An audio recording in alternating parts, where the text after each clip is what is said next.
Here. Trustee Pattison? Here. Mayor Bachman? Here. All right. We can continue. We have the budget. So I'm going to turn this over to Cindy to lead our discussion.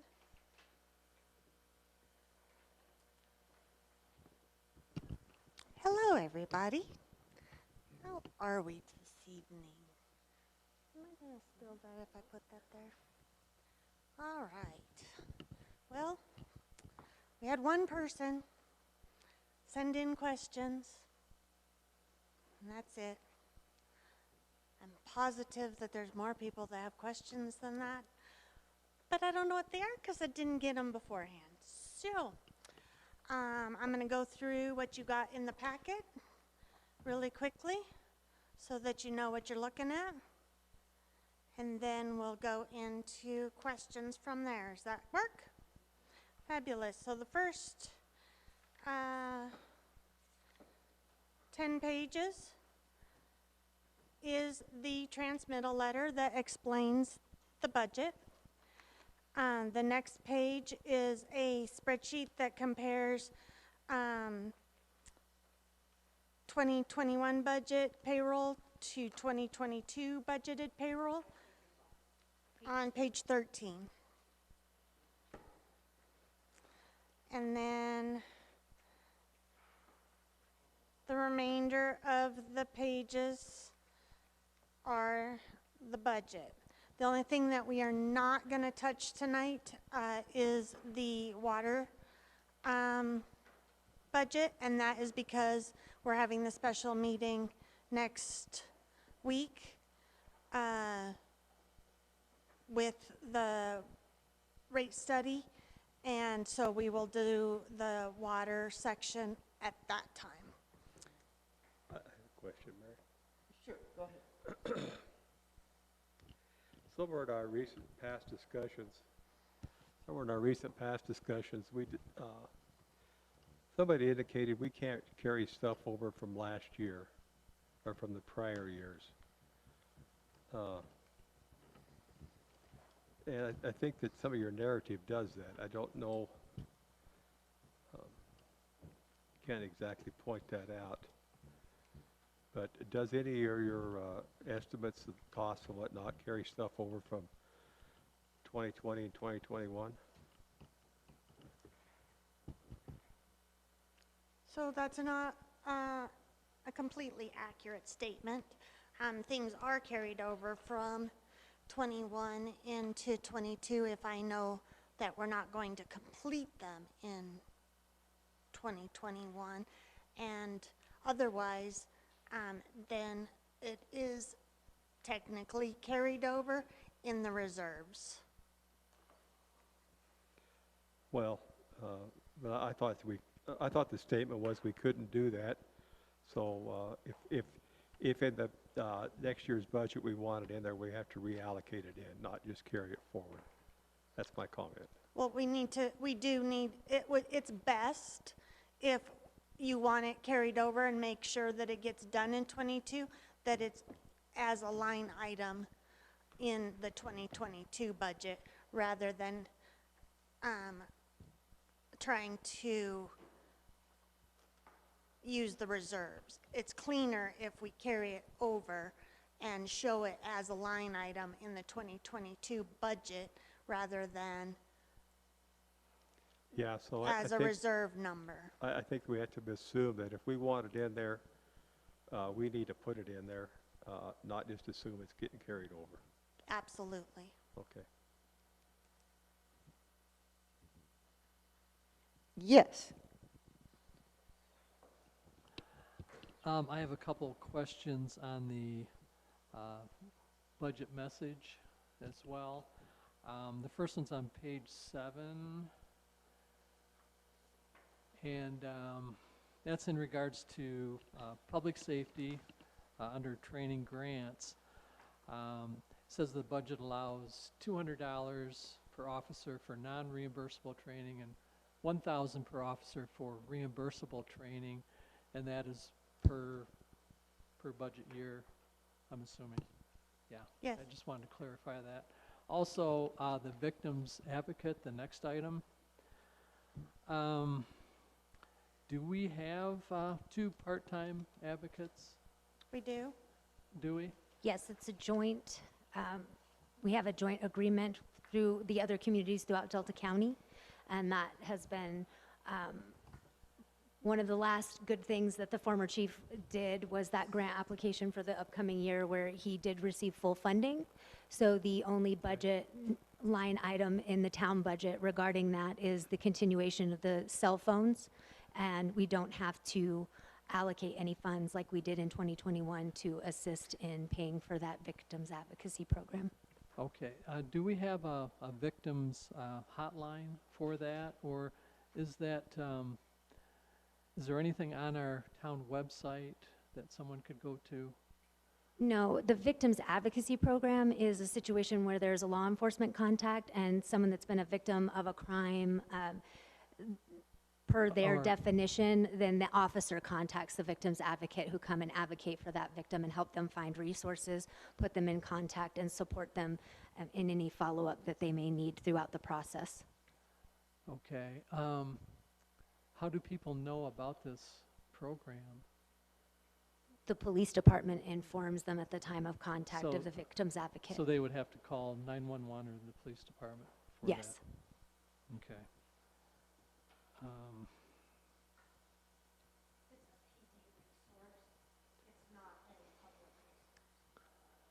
Oh, okay. Yeah, because in the GAPS committee, we were trying to put together a resource letter, and yeah, I wasn't aware of this. And then on page 8, we're talking about computers. And how many computers are we planning on replacing, and are we planning on replacing those all at once or as they are needed? There are 5 desktops in the police department Five. that will need replacement, and depending on which computers are determined to be purchased and whether or not they are on a special or anything like that, would dictate whether we purchased all of them at once or if we did them as needed as we fill the open positions. Right. I would hope that we would purchase them as needed. So I mean, they could be outdated by the time they're needed, right? Yeah. And on page 9, under capital improvements, let's see, we have continued PD vehicle upgrades, and I'm assuming that'll be the same thing. We would purchase those if needed. Yeah. And my last one is on the water on page 10. It says the water rate increases proposed for 2022 are as followed. If I look at that, I'm reading that it's a $40 increase, but it's only an $8 increase for all those different listings. That is Correct. correct, and that was an initial preliminary that we did at the staff level, but again, intend the board to hear from RCAC and their recommendation for our cost of service analysis. Right. Okay, thank you. Other questions? Yes, Ms. Mick. Okay, I'm also on page 10, and the town has continued to budget $25,000 for a year, I believe, for engineering for raw water storage. Do we know how much has been budgeted to date for raw water storage? It's just been the $25,000 carried over. It Okay. hasn't been in addition to year after year. Okay, and it says this is supported as well in the draft infrastructure analysis report provided by JDS Hydro. I can't find any recommendations by JDS Hydro for putting aside money for water storage every year. Basically what they're saying is it is so far out of our reach right now. So there is nothing that states 25,000, and I can't even find where it says put X amount aside. No, the recommendation from JDS Hydro would be eventually would be to include raw water storage, not we're requesting to set aside continue to set aside money for engineering for raw water storage at such time that we're able to do that. Well, depending on where we end up with water projects, I may end up suggesting that not be done this year and that money go to something a little more urgent. So just to give you a heads up, that's what I'm thinking. Yes, Cindy. So that,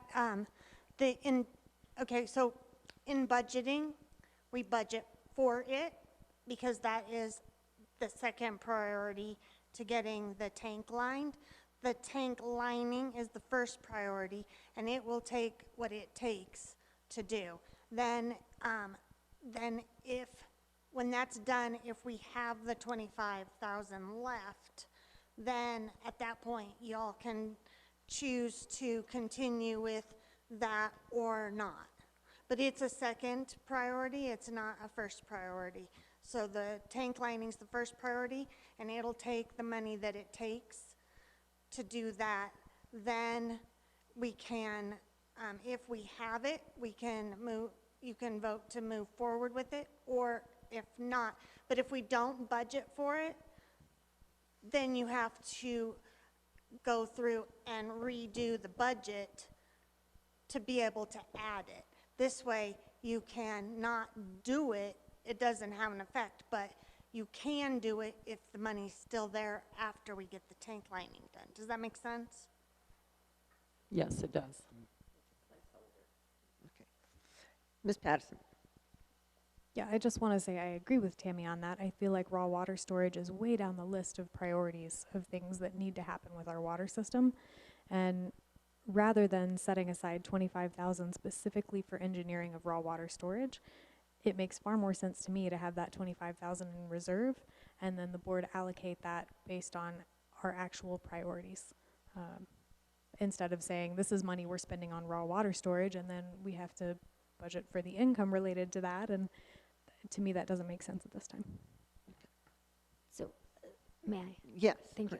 So, I think that my suggestion would be then is to allocate it under a different project if you're not comfortable allocating it specific to raw water storage. And the reason I say that is, again, back to what Cindy was stating, is that if we don't allocate it to a project and it's in reserves, and then we finish our main priority project for 2022 in the water, which is the tank lining, and we have time and funds left to do more projects, and we have to do an amendment to the budget. And that's a very formal project to amend the budget. It's doable, it just adds process because you have to do an amendment to the budget so that you are budgeting for what you expended in the 2022 year, and then you upload that, those were required to give to the state. But if you budget for those funds now, whether it's in a line item that specifies raw water engineering, whether it's a line that just says engineering, if it's a line replacement, and the board then during the 2022 budget chooses to use that at a different place and spend that money, you're not required then to do that budget amendment process and reporting because you're still spending it within what you budgeted to spend in that fund in that year. And personally, I would agree with that. I would say keep the 25,000, make it a line item simply for engineering. And that way, we can use it for streets engineering, we can use it for water engineering. Water Oh, only. okay, so any kind of water engineering, if we want to keep it that way. Yes, Ms. Patterson. And maybe this is my understanding, but I disagree with that because we have to have a balanced budget for the year. And by saying we're going to allocate this 25,000, that's 25,000 more that we need in revenue for a project that we aren't ready for, that we may not get to, that we haven't defined. And I think that's pushing up our required revenue based on something that we're essentially guessing at. And I think that's an extra burden on our utility payers. Okay, And that's again, I want to, Go ahead, Ms. Jones. We're going to stop this conversation Okay. because, again, we're talking about the water fund. And as I said a few Right. minutes ago, we're not going to talk about the water fund until the gentleman from RCA is here with his charge of service. So we're not going to, we don't want to Discuss go, we don't want to do the, we don't want to talk about the water right now, because I understand what you're saying. And when he does his presentation, then we can continue this conversation on what you want that titled. Okay. Yes.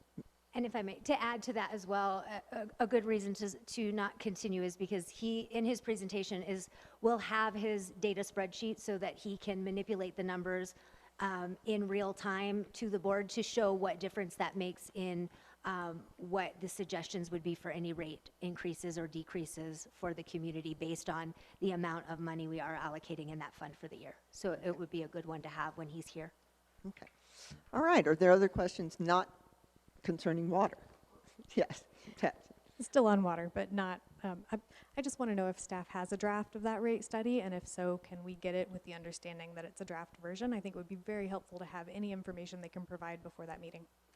We don't. He's bringing it, and I don't know how early we will get it, but we don't have it yet. We've had Google Meet conversations with him, and he has the JDS Hydro and SGM draft studies so that he could implement those line items that were suggestions and the time period, as well as the additions that we've provided at the staff level, and they each will be clearly identified and line itemed out. And as soon as we get it, we will provide it. Thank you. Okay. All right. Back to any other questions not concerning water on the budget?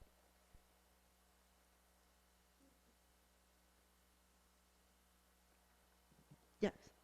I have other questions, and specific to the packet, not just what I have in writing, which was based on the last packet. So, okay. Okay, so back to the initial letter. First off, I just want to say that the budget message, the transmittal letter, that's a lot of really valuable information, along with what you provided in this is fantastic, and I appreciate that so much. I would love to see something like that at the very beginning next year, because I feel like that's all information that should be guiding our budget process rather than coming at the end.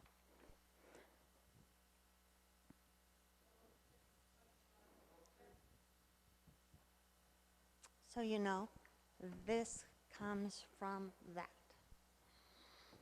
That has to come first, and then this comes from that. So it doesn't come first, it comes from that. So just so you know. So I get that it's a bit of a chicken or egg thing, but I think that we cannot have any real discussion about line items without talking about what our goals and priorities are. So that's why I think getting, not necessarily in transmittal letter format, but getting that information up front and having that conversation to start could make this a much less painful process. And Mayor, I would agree. I would completely agree with that. It's definitely been a learning process, and I, in the document that was provided today with the verbiage that I provided in red, that's exactly what I'm talking about. That I think the formalized strategic plan that actually outlines what those goals are based on an updated master plan will dictate and be able to bring to the board right at the beginning, these are the funds, these are the priorities, this is what we're looking at, and then leading into these board discussions over each fund as we go through them. I don't disagree at all, and am happy to modify anything in a way that simplifies the process for all of us and makes it easier to understand. Okay, Trustee Patterson. Okay, so on page 6 of that transmittal letter, there's a statement that historical budget assumptions are expected to be flat. Can you provide more information on what you mean by that? What historical assumptions? This is page 4 of the letter, page 6 of the packet.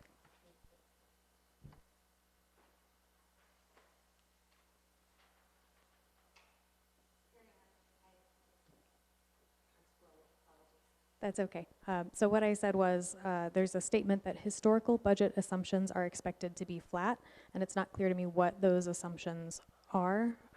So just a little more information would be helpful.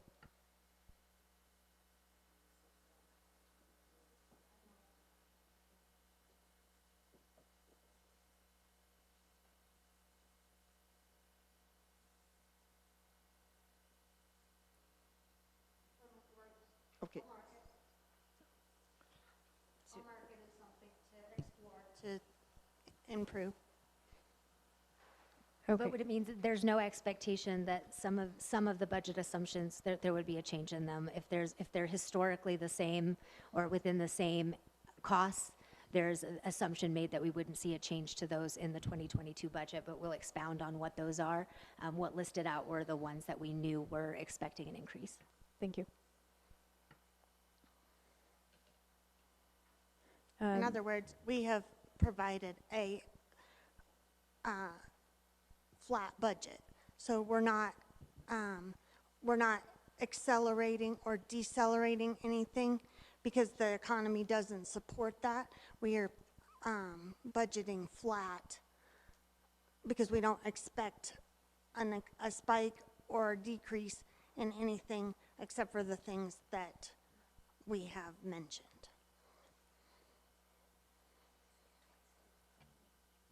okay. Trustee Bear? Has DMEA actually indicated a 7% increase? Yes, they did. That's a pretty healthy increase.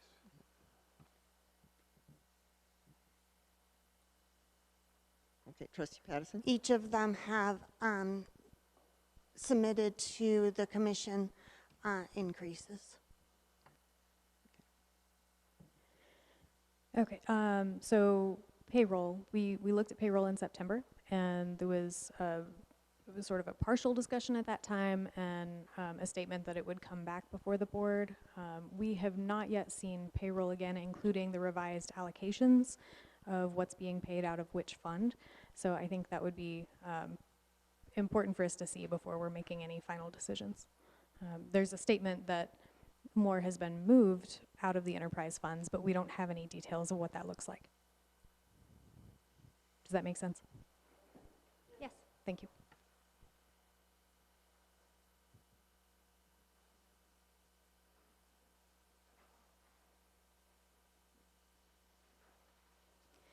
Okay, on page 7 of the packet, page 5 of the letter, there's a statement that administration anticipates a year 1 fixed price IGA for the building department services. If we're far enough along in that process that is likely, it would be great if we could get a timeline of what's expected there. Just so the board is prepared to move on this as soon as I understand that we're waiting on the city of Delta Yes. for the next steps, but even just a draft timeline would be great. Yeah, I will request.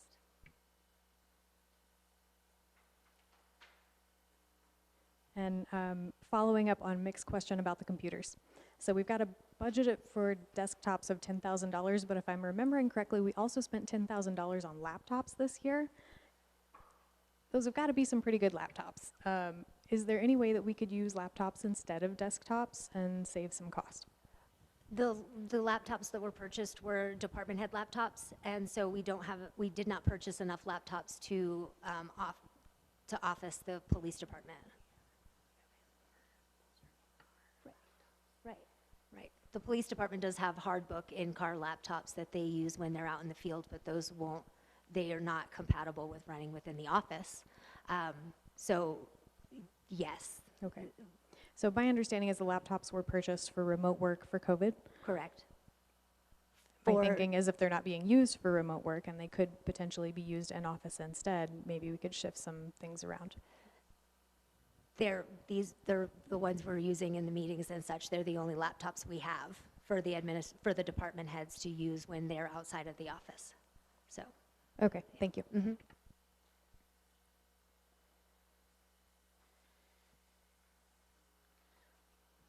Transmittal letter, page 8, towards the bottom. There's some talk about the park work that's going to be done, and I know that SGM had some very specific recommendations on work that they recommended for immediate safety issues. So I'm wondering if that has been incorporated into this, if SGM recommendations are already incorporated into the plan projects, or if maybe we need to revisit which projects are the highest priority for 2022 based on those safety recommendations.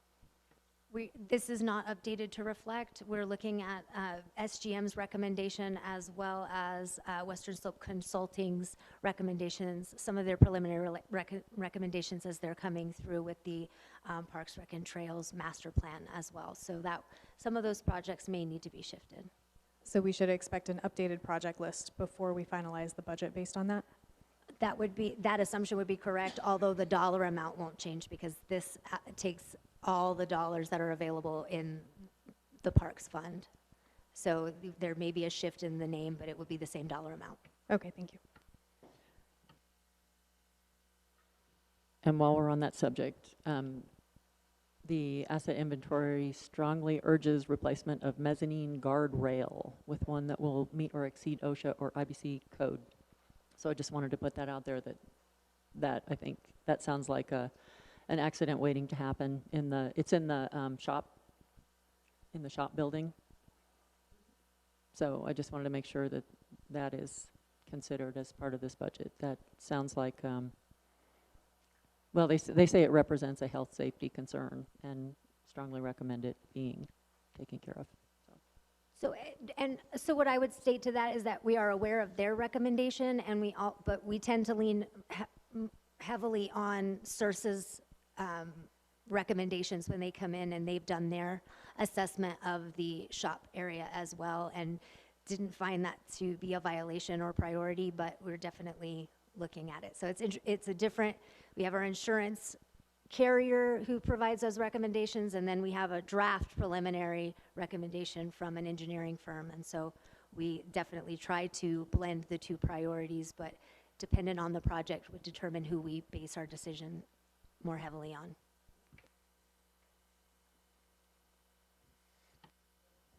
Trustee Patterson? Okay, page 9, which is page 7 on the letter.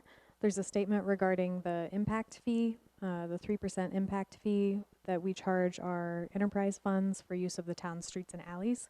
We had a previous discussion that is something that the board can reallocate if we choose to do so.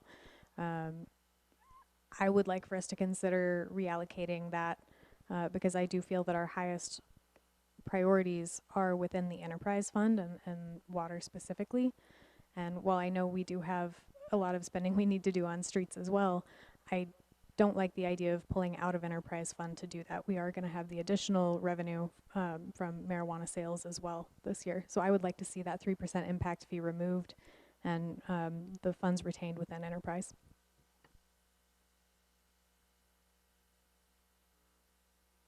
That would be, we would have to receive board direction to work that into the budget. Again, I know the board is familiar and aware that the impact fee is utilized the same as a franchise fee. It pays into the impact that those services that we complete for water have on the streets. And while I don't disagree with the thought that we may be able to reallocate, I don't know that I would suggest that necessarily for 2022, only because I would like to see what kind of revenues we actually get into the streets capital fund through the marijuana occupational fee. And again, reason being is that when we add things to our budget, like that impact fee, that's directly tied to that. That's to add money to that budget so that we can do more projects in the streets, do more projects in an area where we receive a lot of criticism and is a concern. That is something we don't do a lot of. And it, just like with Back the Badge, it's not to add funds in so that we can take them away where we already budget them, because ultimately that could potentially leave us in with the same amount for a budget, or even a deficit if we were to receive less through the marijuana impact fee, which we don't know what that'll look like yet. So just a thought, but ultimately, of course, is board decision. Well, would someone like to make a motion to switch that right now? You're in a work session, so Oh, Mayor, sorry. you wouldn't be able to motion, but you can provide direction if you'd like to Okay. see the impact on the budget. Well, let's poll the board. I know that it was previously discussed that there was some concern that the 3% impact fee was not legally implemented. That was a decision made by a former town manager and kind of implemented by his decision. So I don't know if it's even legal to do it at the moment. We've discussed this with our town attorney. It is legal, and while it was a recommendation from a previous town administrator, it was board direction to do it. And the town attorney has reviewed this over the last couple of years when this discussion has come up and has found nothing illegal with the process, nor has anything illegal been flagged or mentioned during any of our audits. Yes. I think it would be a good idea to wait and see how much money the marijuana fund is going to be giving us, and maybe revisit this in a year. Okay. Other opinions? Yes, Trustee Bunder. Doesn't matter how much money the marijuana is going to give us. There is still an impact on the streets, from digging up to put in a new line here or a water break here or whatever. The impact still exists. And I don't see anything wrong with 3%. Okay. Other board members? I'm not going to be here very long, so my opinion doesn't count. Yes, it does. You're here through 4 months at least of the next budget. Well, I realize the streets are getting tore up by the water and the sewer, but we see money going into the streets, and the only paving I see in the last year was a little bit up there by Meadowbrook and on the Samuel Wade Road. I don't see anything going on in town. It bothers me a little bit that we're collecting the fee and not spending it.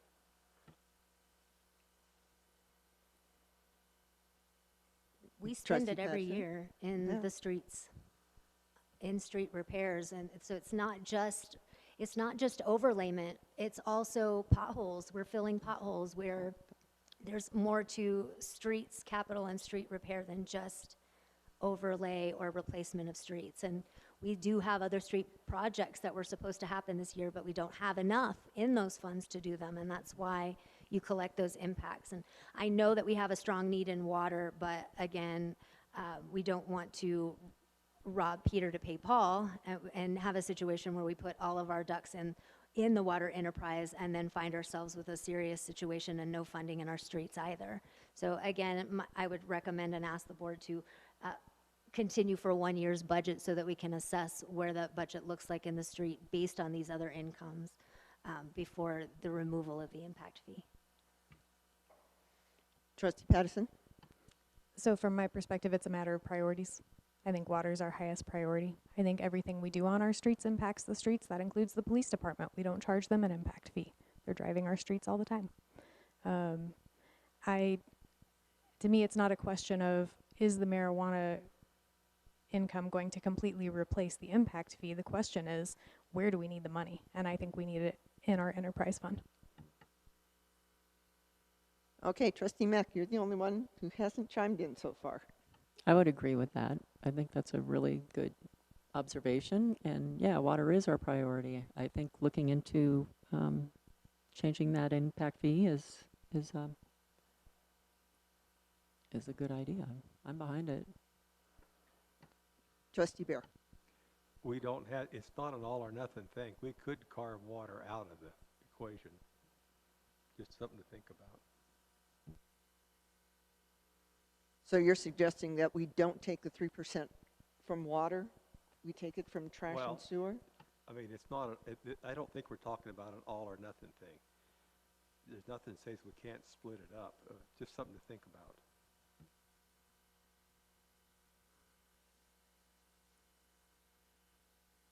Okay, well, at this point, it seems like the board is pretty well split on this with no clear direction, one way or the other. I would go with let's leave the impact fee in, which would absolutely split the board right down the middle.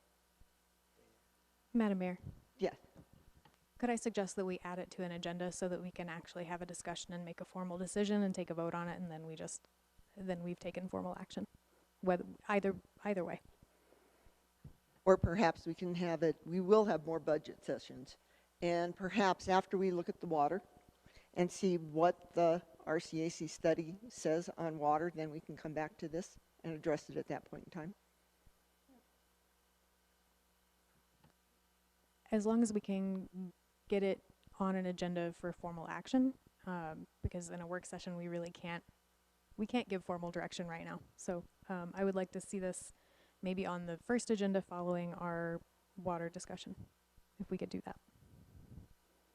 We'll take it under advisement. All right, other questions? Yes. Okay, on letter page 7, packet page 9, again, this is an issue with the SGM asset inventory. We have proposed street projects. I want to make sure we're aligning those with what's been recommended. So I'm wondering if staff anticipates any difference to those based on the recommendations provided to SGM. I'll have to refer back to the SGM and confirm and I can provide that update. Okay, thank you.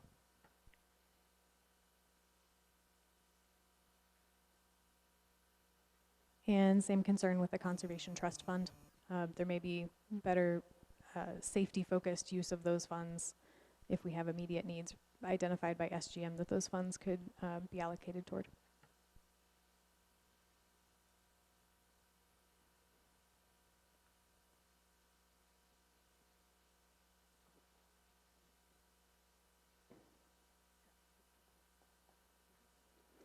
Okay, further down near the bottom of page 9 of the packet, the PD vehicle upgrade, that's within capital improvements, and I'm wondering why is that budgeted within capital improvements rather than being budgeted as part of the police department budget?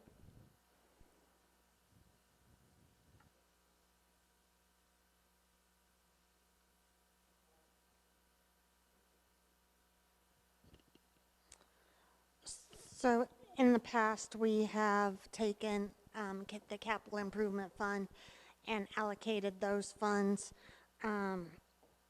We use those funds for replacement of vehicles and capital improvement projects. So that is the reason that it's under capital improvement, because it's a vehicle purchase, not a project. Okay, and just a more global question about that. I feel like it's a little bit premature for us to be budgeting very specifically within the police department when our police department is, we have no director. Most of the positions aren't staffed. I feel like the new chief of police or sergeant should really be driving those purchase decisions. So my hope is that once we have someone in that role, that they would actually, or you working with them would come back to the board with their recommendations on spending based on the priorities that they identify for the department, rather than relying on previous assumptions. Which may very well happen. They may have a different direction, but the odds are not in our favor to fill the chief of police position in the time frame that we have to complete a 2022 budget.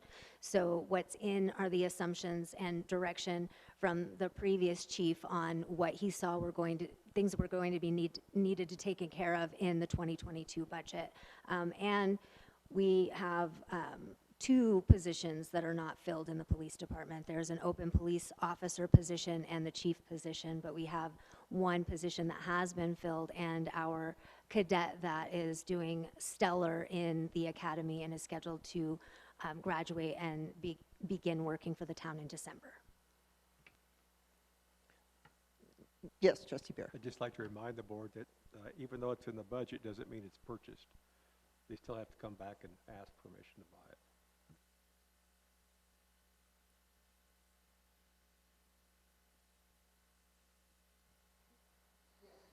Yeah. Just to note, that vehicle is to replace that one that we got over 5 years ago from Delta County. So it was already a well-used vehicle when we got it, and so that is to replace that vehicle.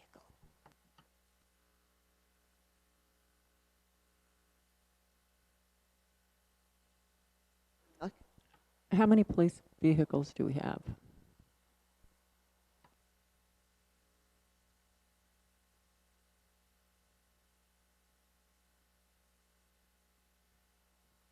Six plus the car. No, the Crown Vic. So, and the Crown Vic has many, we got that for free.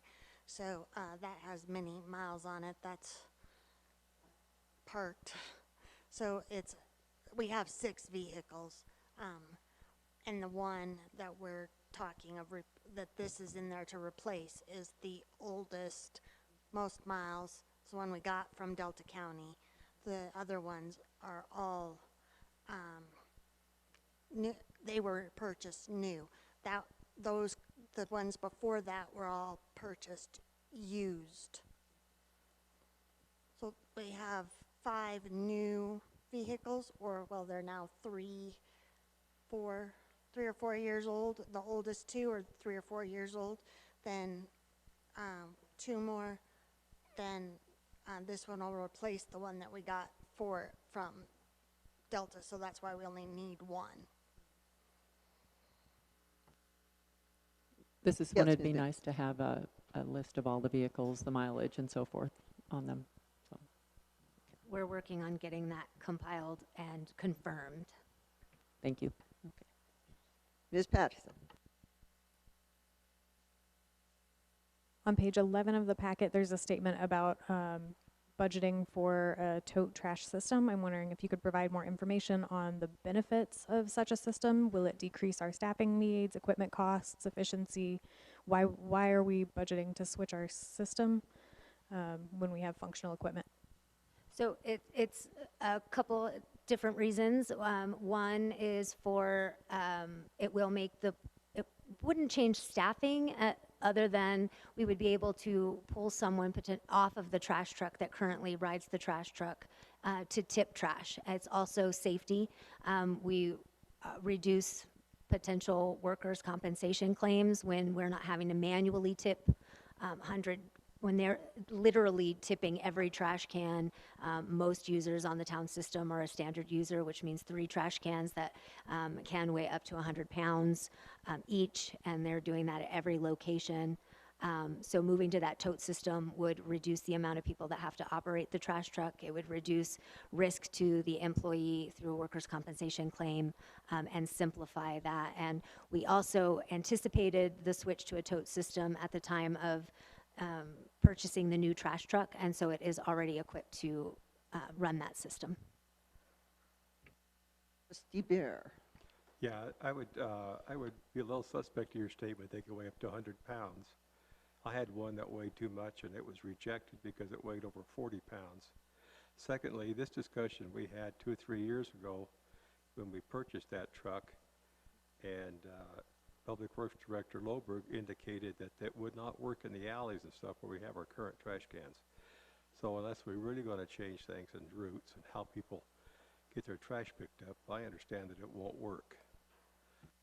Right, so when we've been assessing this and when we've assessed this through RFP, through contracting out trash services, the conversation's always been had that we would have to move from trash can placement in the alley to street placement like other tote systems and other communities do. Trustee Patterson. With a tote system, do individual households need to purchase new trash cans that are compliant with that, or is that something that is included in the town budget? Starting to reserve for that, the town would purchase and own the totes, and they would be assigned to the addresses.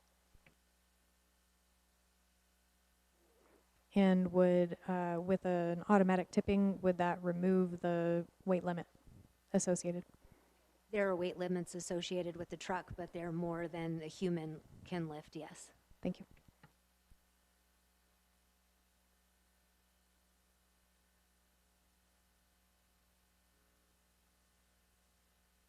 Trustee Mack. While we're on trash, the town has budgeted to continue modified cleanup day at a cost of $3,000, which includes dumping fees. What about the fees to, it seems like we collect, if I recall, we collect refrigerators, things like that, e-waste. What about the fees for anything like that? Is that included in this, or is that a separate fee? We don't include those in the fees for the cleanup days. Most of the items that we pick up for cleanup days, we hold until there's recycling events and things where there's not a cost associated, but some there are costs associated, such as Freon, items with Freon.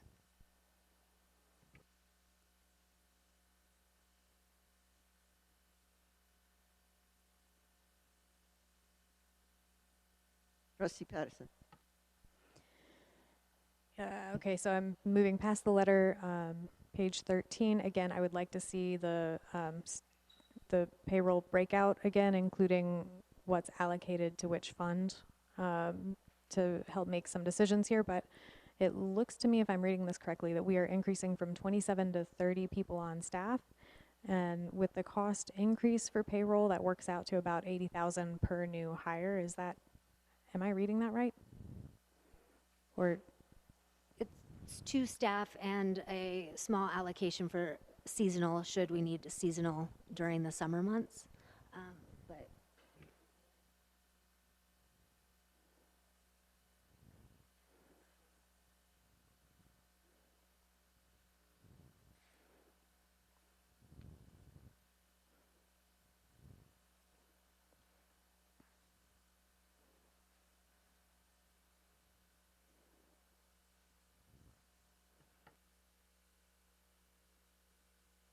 on average, that would be, yes. and I'm sorry, I haven't had time to review this completely, but it's a lot, and I appreciate that you were very thorough. I think I saw in here that you do have job descriptions for the newly planned positions. Would it be possible to get that before the board so that we can see,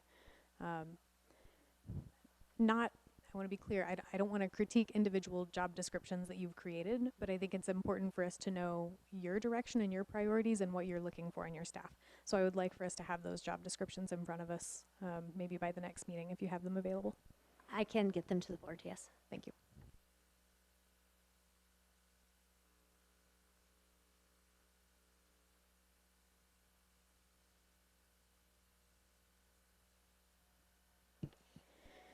Okay, I'm jumping down to page 15, and I realize I am completely monopolizing this conversation, so I would love to turn this over to a board member if anybody else has questions before I continue.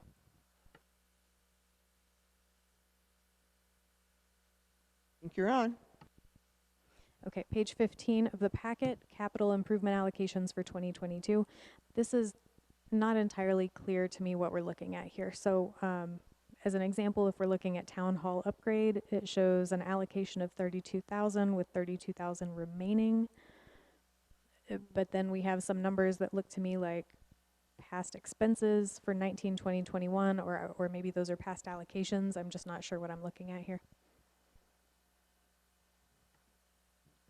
Yes, Okay, Ms. Jones. so the allocation, the projects are on the far left side.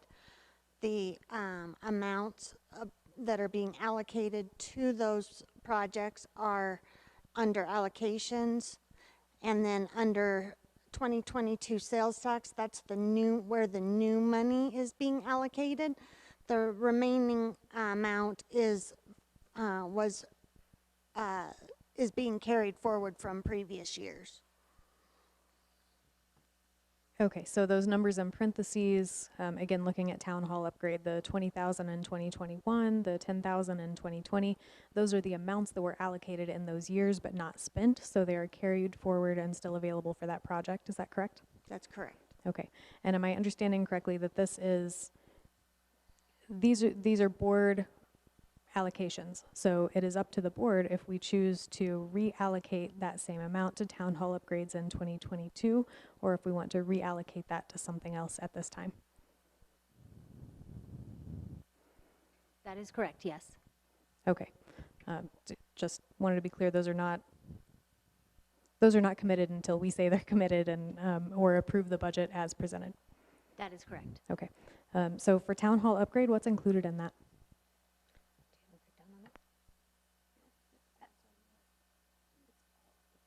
Right. So there's no specific projects that are anticipated in 2022, but that is where we take any funds that are needed when we have to do any kind of an electrical repair, plumbing repair, heating repair, any kind of system repair, or any upgrade from the town. That's the budget that comes out of. Right, anything we do if we were to do anything with the kitchen, but I know last year board direction was not to do anything with any kind of rehab or reconstruction in the kitchen, so we've not moved forward with anything like that. Yes, Trustee Patterson. Sorry, Trustee Bear, go ahead. Well, I'm confused about that statement because I thought that repairs and whatnot don't fit the criteria of capital improvements. So So maybe, capital improvements to me would be something that's going to have a 5-year lifespan or something like that. Or so maybe repair is the wrong word, but it would be any kind of a replacement or an upgrade. So if we upgrade light fixtures, that is a capital improvement. If we replace equipment, if we replace the stove, if we replace, and have to redo a major project in a bathroom or anything like that, that is over $5,000, then that would be a capital improvement. so you're saying that this $32,000 is a line item that you want in the budget, so if you have expenses, you can drop from that? That's correct. Although it can be reallocated. Trustee Pattison. Yeah, so again, my take on this is that we have to have a balanced budget. So if we put something in as a line item expense, we have to have an income that's funding that. And to me, it does not make sense to put in a line item expense for something that we are not certain we need to spend. Frankly, I think we make it too easy for us to spend money. I think we should have to, if the expense doesn't exist, and we decide at some point in the year we're going to do a capital improvement, we should have to amend the budget at that time. I don't think we should have a line item sitting out there waiting for that to happen. I think it should be more difficult than that for us to spend the taxpayers' money. So I would prefer to see that if we don't have a project identified, I would rather see it in reserves. And then if we need to fund a capital improvement, adjust the budget at that time. Okay, how does the rest of the board feel about that? Trustee Bear. Well, I think we could certainly reduce the amount of money in that fund to something more like $10,000 or $15,000. Again, it's money that would be used, but it still has to come before the board for the most part to be spent, since it is a capital improvement. So maybe reduce the amount of money in there. Trustee Bettinger.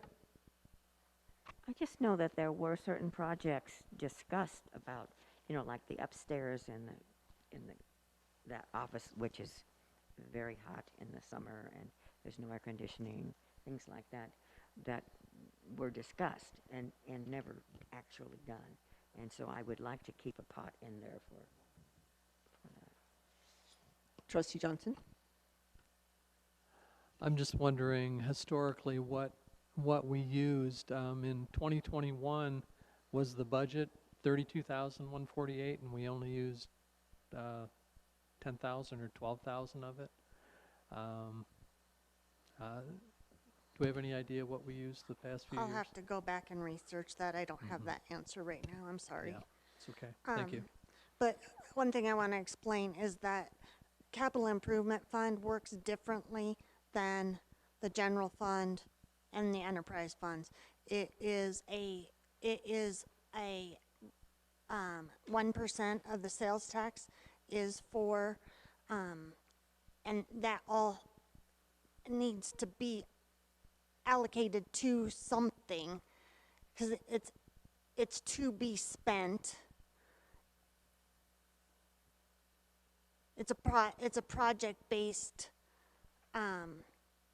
fund. It's not it doesn't have operating costs and et cetera tied to it. It is solely 1% for capital improvements or anything over $5,000, except in different circumstances, rare circumstances. So that is, and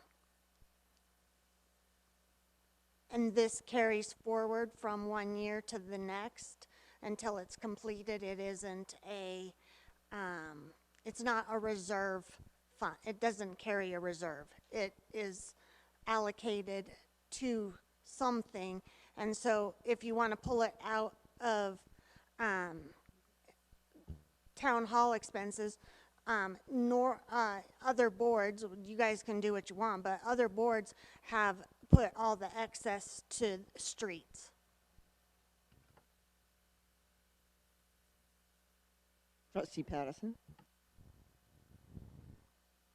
if I'm understanding correctly, and there is not a reserve option within capital improvement, streets to me makes more sense because we know we have far more projects in streets than we possibly have funds for.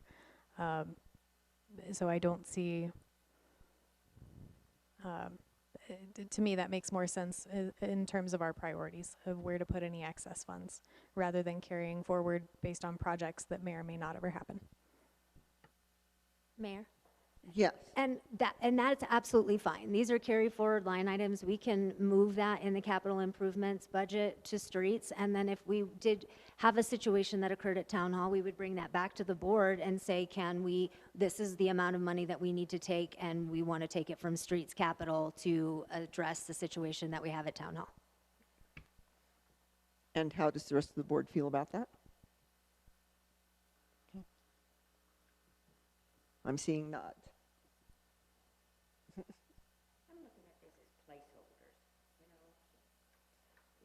We have to put that 1% someplace. These are placeholders.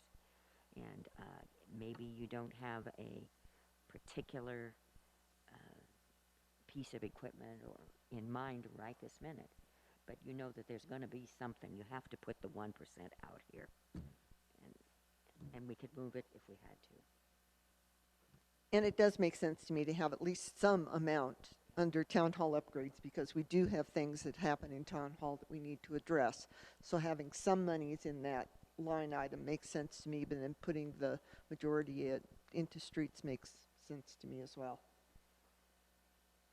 Trustee Pattison. Yeah, it sounds like it really is a placeholder. Do we need to have this many line items, or can we have a capital improvement placeholder and all of it comes before the board anyway? So unless we have a specific project identified, do we even need to line it out in this detail? No, but again, no. And and we're happy to provide it that way. Just historically, that's not been well received. If there weren't some specific projects identified that could potentially be used for. But yes, we can have a capital improvements 1%, this is the amount, and then as those capital improvement projects come forward, the board makes the decisions at that time. Trustee Bear. Yeah, even though that makes sense, I still like seeing the projects that are being contemplated. So it takes some leverage away at some future time maybe, but I prefer the list. That's my personal opinion. And how do other board members feel about that? Yes, Trustee Johnson. I think the public would agree with that. I think they'd like to see the list and what's going on, and yeah. Trustee Mack. I hope this doesn't sound dumb. But I think the reason the public wouldn't like it is because it's easy to do little under-the-radar or small projects that just chip away at those funds. Our purchase policy does have a limit where it has to be approved by the board, where it has to actually come before the board. And it seems to me, and maybe I'm way off base here, but that's where it would be unpopular to not have a list is,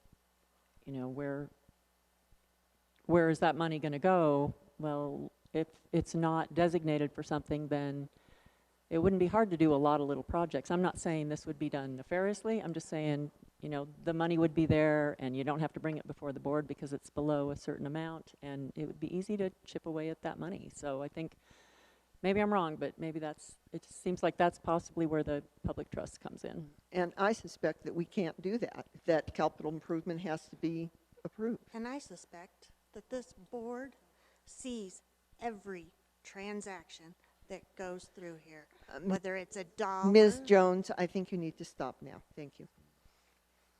I was not pointing Okay. fingers, thank you. All right. Ms. Pattison. So I think we're talking about what could be two different pieces here.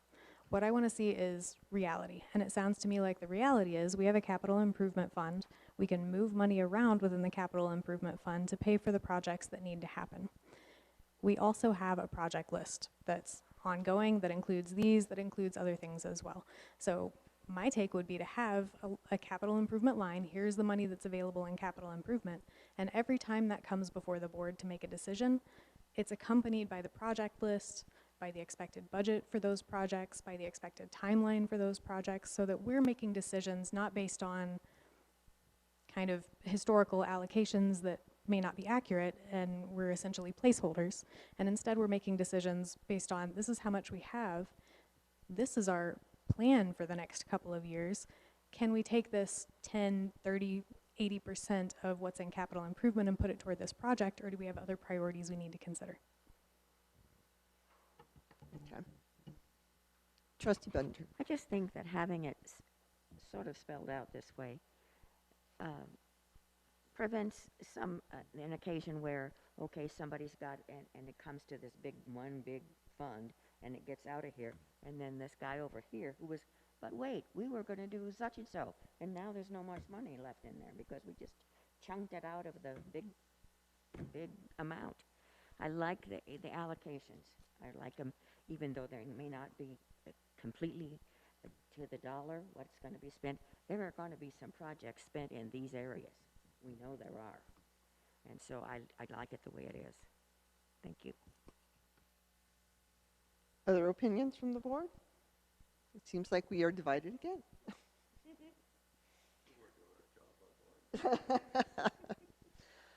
So, direction to the staff, I think,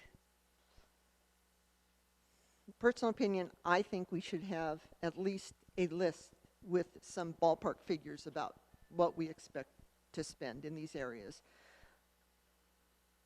And they can be allocated, they can be moved around, they can be changed as the need arises. But I think for transparency's sake, having it out there to say these are kind of ballpark figures of what we expect to spend in these areas, I think is a beneficial thing versus having a big chunk and not knowing what we're going to spend it on. Because I agree with Trustee Budinger, you know, something could come up and just all of a sudden $700,000 of our fund is gone, and we have no money to meet other things. So I think apportioning it out makes more sense than having it in a big chunk. Yes.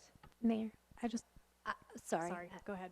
All I was going to state is that I think that staff can take this back and review and see if there's a way to modify the way that the capital improvement allocation list is provided to meet in the middle and address both needs, as far as even flipping the script a little bit and putting at the top what that 1% looks like, and then via each department potential projects that we anticipate we may see, and that may include some miscellaneous for unexpected, contingency, build some contingency in. But I think we can look at it and potentially modify it in a way that will meet both desires. C. Patterson. I think that sounds like a very reasonable solution. Thank you. We have about 10 minutes left. Other questions? Yes, Trustee Patterson. So I'm going to make a request. Our regular meeting agenda is fairly brief. It's a very long packet, but a piece of it is just for introduction, and our actual agenda is pretty short. I'm wondering whether we could extend the work session so that we have time to... I have more questions. This has been scheduled as our last full budget work session, and I know that the public has questions too, and I don't want to eliminate the opportunity for everyone to ask what they want to ask tonight. So could we extend the budget work session in half-hour increments until we get through it, rather than cutting it off prematurely? I think we are required to start the meeting at 6:30. Mayor, so two things. First, my suggestion would be that potentially we could amend the agenda and add the continued, or go into our regular meeting, complete our meeting, and if time allows at the end, then we can pick up the work session, just so that we're being cognizant of the time for the people that are coming to attend that need to present and their schedules. And I also want to say, while this was our last formal, regularly scheduled work session, we can absolutely add more. And we did include those in on that calendar if there are more as needed. I anticipate that we will have our work session with RCAC at the next meeting. The following meeting is our board meeting, and we have a work session with SGM scheduled before that, and we'll probably need a work session the week after, prior to the November 23rd meeting, which will also hold our public hearing. So I do think we'll have some more so that we can, once we've nailed out some of the finer details, we can come back, make sure everybody is still in understanding and on the same page with the entire budget. But that would be my recommendation, is that we, if that is amenable to the board, to, I know it's not the best to stop and then try to start again, but if we note where we're at, it might be a better option. And as for public questions, I would highly encourage the public to email all their questions in. Instead of bringing them to the work session, email the questions to the town administrator or to any of the board members, and we can get those questions answered for you. So, in the remaining time that we have, are there further questions? I'll hold my questions in anticipation of a continued session later this evening. Other questions from the board?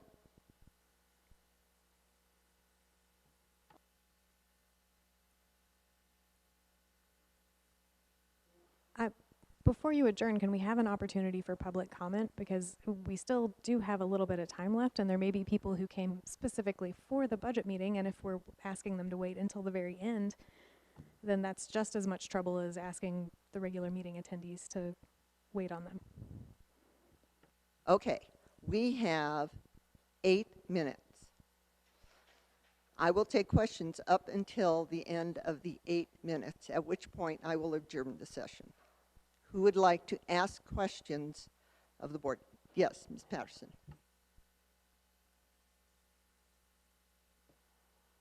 Shereen Patterson, Rio Grande. First of all, the pulpit here is better over there with the reception for the video. Okay, one. I see capital funds on several different pages, capital improvement funds at very high amounts, hundreds of thousands of dollars on several different pages. Let me see.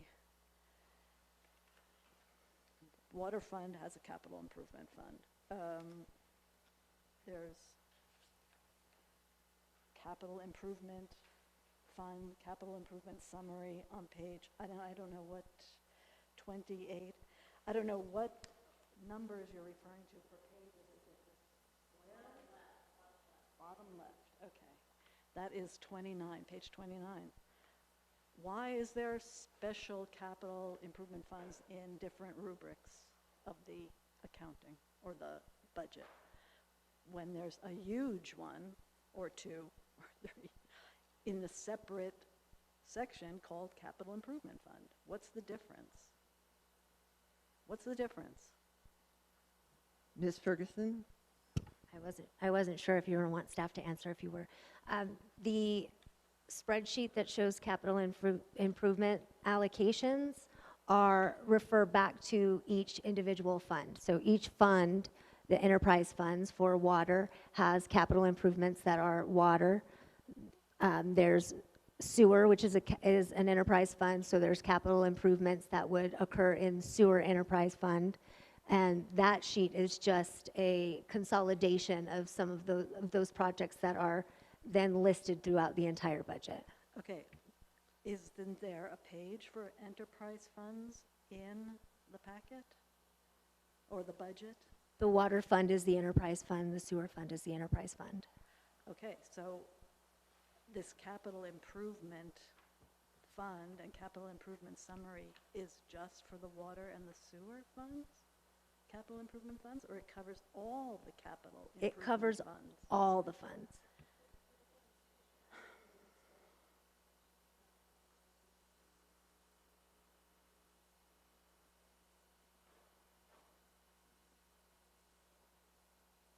Apologies, the water and sewer is only in the water and sewer enterprise fund in the entire budget packet. general fund is in that consolidated spreadsheet. Okay, that's just more confusing to me. I want to know this capital improvement fund and the capital improvement summary on page 29 covers what? Because I see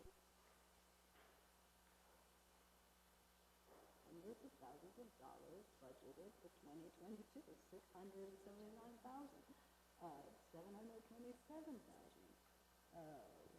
capital expense, capital income. What is that covering? What is that money there for? Page 29 is the one, comes out of the 1% sales tax, that's general fund, capital improvements. Okay, now some of those capital improvements include the sewer and the sidewalk fund, is that right? Enterprise No, fund? that's enterprise fund, that would be in the water fund section and the sewer fund section of the budget documents. Okay, all right. And then your capital improvements that you're talking about for the town hall are where exactly coming from? On other fund, not from other fund numbers? Page 29, general fund, capital improvements.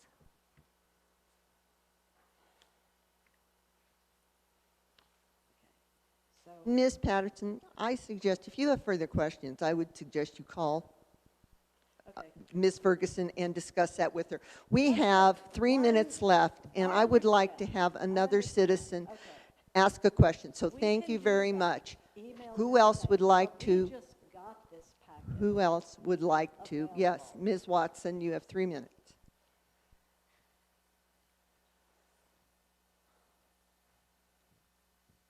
Suzanne Watson, Second Street. So when I look at this, it's kind of nice to see things spelled out as far as projects, but it's so vague and it's so minimal that to me it looks like you guys need to do some planning. I mean, what does streets mean? Are we going to be addressing our street trees, or are you thinking this is all going for paving?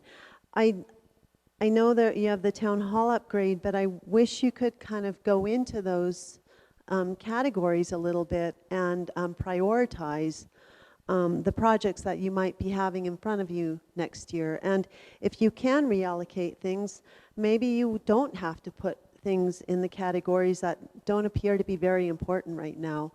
And perhaps things could be allocated in the funds that you foresee a lot of work. There's a lot of trees overhanging the streets that are very dangerous right now.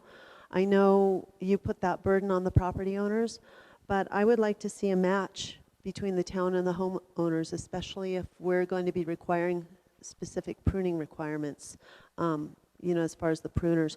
So I'd like to see a little bit more detail in the form of planning from the board, not just staff, the staff presentation. I don't see why bike rack is on there. Why is that so important? Why isn't that just considered a town hall upgrade? Anyway, thanks. Okay, we have 1 minute left. And I would agree that we do not have time for further questions. So I am going to adjourn the work session. We will pick this up at 6:30 at our regular meeting.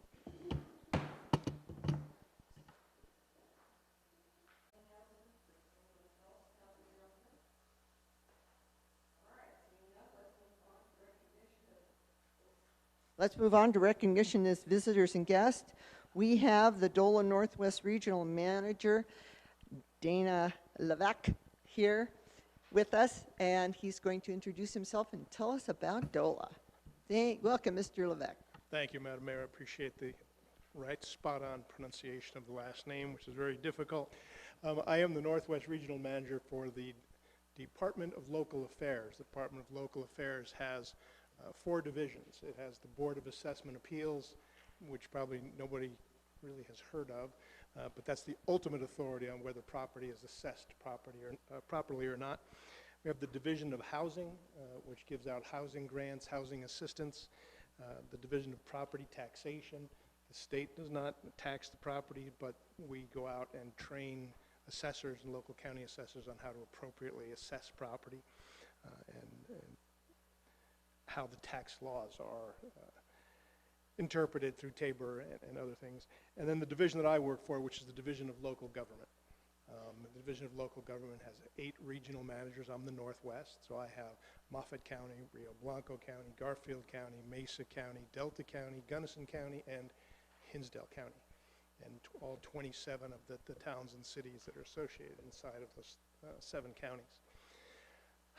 Our mission is different.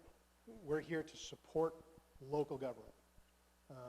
We're not here to do things for you. We're here to kind of provide assistance.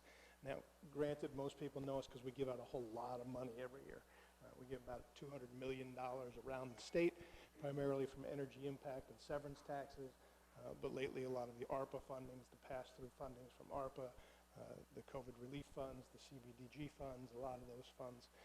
We also coordinate with all the other state departments to help your administrators, staff, and elected officials identify possible funding sources to assist in helping you prepare the best grant applications possible to maximize your opportunities to get those fundings, those funds. The regional part of our county was actually on the north side of the Grand Canyon, and it took 8 hours to drive there, but only 45 minutes in the county airplane. And then we had a Navy and actually patrolled more shoreline than every state except for Florida. We had Lake Mead, Lake Mojave, and Lake Havasu, and we had boats in the Sheriff's Department, and they did all the water patrol. And then obviously we had sheriffs and local police. From there, I actually went on to become a finance director for a county, or an interim finance director for a county in Arizona, and then a city manager in Oregon, and an interim budget manager back in Arizona, and then the court administrator for the city of Las Vegas, Nevada, and the development services administrator for the city of Las Vegas, Nevada. And now I'm here. Some people could say, oh, I can't hold a job. Not all those jobs have been great. You know, not every job is a great fit, but that's a 40-year career. So I like to bring that experience and share it. And really what we are looking at is good governance. How do we help elected boards, administrators, and staffs serve the citizens of your communities and do it in a respectful, meaningful manner with transparency and in a way that best serves the needs. We're concerned and dedicated to doing the best we can to help you become completely self-sufficient. The perfect goal, we would work ourselves out of a job. Your revenues would always balance your expenses. You'd have a solid revenue stream. There'd never be COVID. There'd never be recessions, and everything would go. That doesn't work, period. So we do the best we can to make sure that we're available to help train elected boards, to train staff. We have trainings on board ethics, board communication, council manager relations, finance. We work with GFOA, the Government Finance Officers Association, training on GASB, the Government Accounting Standards Board. We help with budgeting, we do facilitations, we do strategic planning, capital planning. We help with needs assessments, asset inventory. To introduce myself, it's been a long 3 months of traveling the state, getting to know everybody, and you're not the last stop by any stretch. Well, almost, but not the last. And I just wanted to introduce myself. I've had the opportunity to talk to Corinne and to the mayor a little bit before the last meeting, and they asked me to come down and make sure I introduced myself so you all knew what resources were available to you. If there are any questions, I'd be happy to take them, but. Okay, Mayor? questions for Mr. Levesque? Yes, Trustee Patterson. Yeah, thanks very much for coming in and introducing yourself, and we're glad to have you. What is the best way for us to reach out to you regarding things like training and strategic assessments and those tools that are available to us? Thank you, through you, Mayor, Trustee Patterson. Okay. I left a card in front of you, and it's got my cell number. It's the only number I have. Well, I have two. I have a personal and a business one, and my email is also on there. I will tell you that I have no problem working with electeds and administrators. I never want an administrator to feel like I'm going around them through the electeds. So whenever an elected contacts me, I will always let the administrator know that I'm working, and this issue has been brought to me by their electeds, and I'll work in conjunction with the administrator to try to work on a project or reach resolution on the issue. Thanks. You're welcome. Any other questions? All right, seeing none. All my stuff should be this easy. Thank you very much. If you Thank don't you. mind, I'll stay for the rest of your meeting. Just to kinda Oh, thank see you how things very go. much. Yeah, we appreciate that a lot. All Thank you, right. Mayor. Thank you, Trustee. Thank you. Okay, next on the agenda is visitors and guests. This is an opportunity for people to comment on items that are not on the agenda. How many people would like to speak tonight? All right, Mr. Markle, you're up first. Thank you. Do I have a time limit? Okay. Just stop me. So first I want to talk about the budget session that just happened. I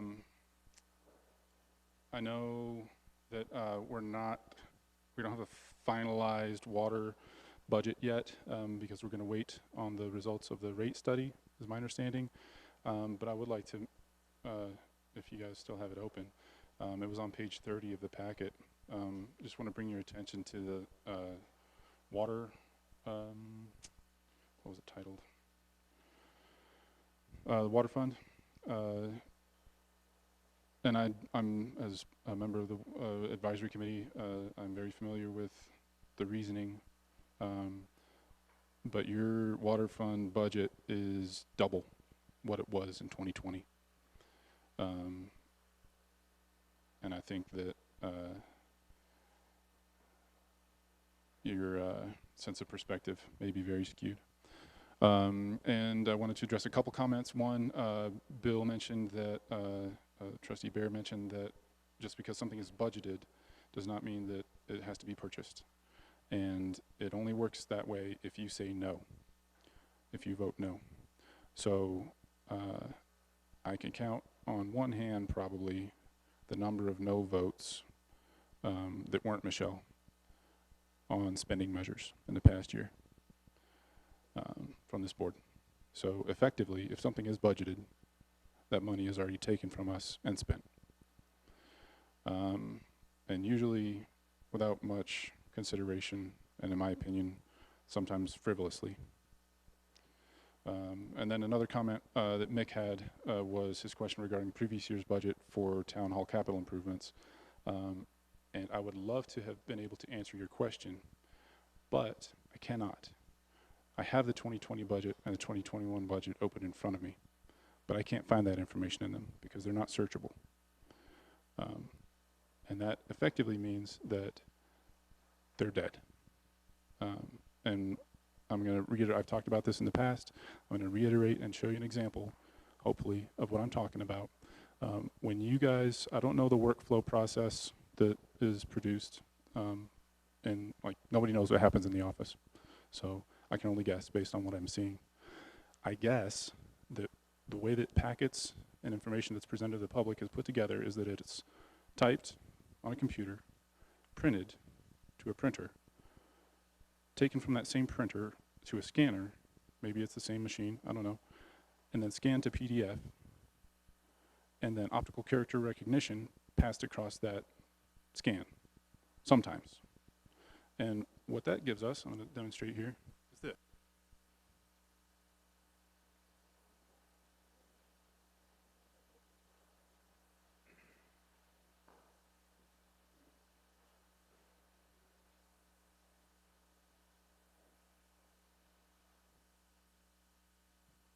If anybody in the public would like to see this, yeah, sure.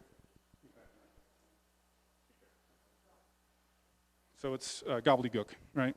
And it takes a sheet of paper that has to be printed and shredded, somebody's time to walk to the machine and do this job, right? Okay, so you can print directly to PDF. Print, save to PDF, and then put that document right into this. And then it's searchable immediately,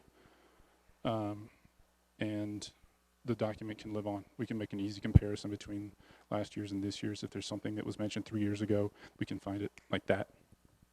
Saves them the time of walking down to the hall and doing this. Saves the paper, okay?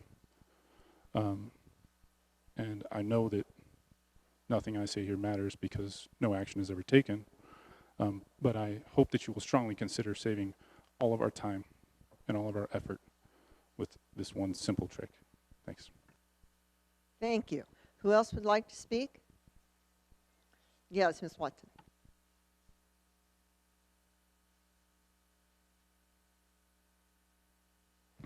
So I'm asking this question. I know that we talk about, or I've heard a lot about the new employment rules at the state level when it comes to PTO or paid time off. I know there's been some discussion about that. But it's called Title 8, CRS Title 8. I want to say I was really glad to see the ad in the High Country Shopper. It's nice and big, 3 different positions advertised for town employment. But I'm a little confused, and perhaps the administrator can enlighten me if I'm wrong. Title 8 says an employer must disclose in every posting for each job opening the hourly salary compensation or a range of hourly or salary compensation, as well as a general description of all benefits and other compensation to be offered to the hired applicant. I haven't ever seen Paonia advertise pay rates. I think for the police position, I don't know if it was a professional firm we were using, there was a salary advertised, but there's nothing in the newspaper. I went to the town website to look at the job postings there, and there's also nothing. People should be able to look at an ad and see what they could make at it before having to ask personally. It would be nice, it would just be nice for applicants to our jobs. I'm also a little bit confused by how, well, for instance, I guess it's now a finance clerk position was created, because when that was first advertised, it was for an assistant clerk, and I think verbally it was an assistant to Corinne. And then it sounded like once someone was hired, a new job position was created, and now it's being called a finance clerk. And I think you eliminated a lot of people who could have applied for that job of finance clerk, who could have been very qualified, but it wasn't advertised as such. So to me, it sounds a little like bait and switch, or it's just not, well, it's not bait and switch, I'm sorry, I'll take that back. It's not being forthcoming when you're advertising. Can you really hire someone and then decide what job position you're going to put them in? Is that fair? I don't know if that's covered under Title 8. I haven't read through it enough, but I'd like to bring that to your attention. It sounds concerning to me. Thank you. Thank you. And who else wants to speak? Yes, ma'am.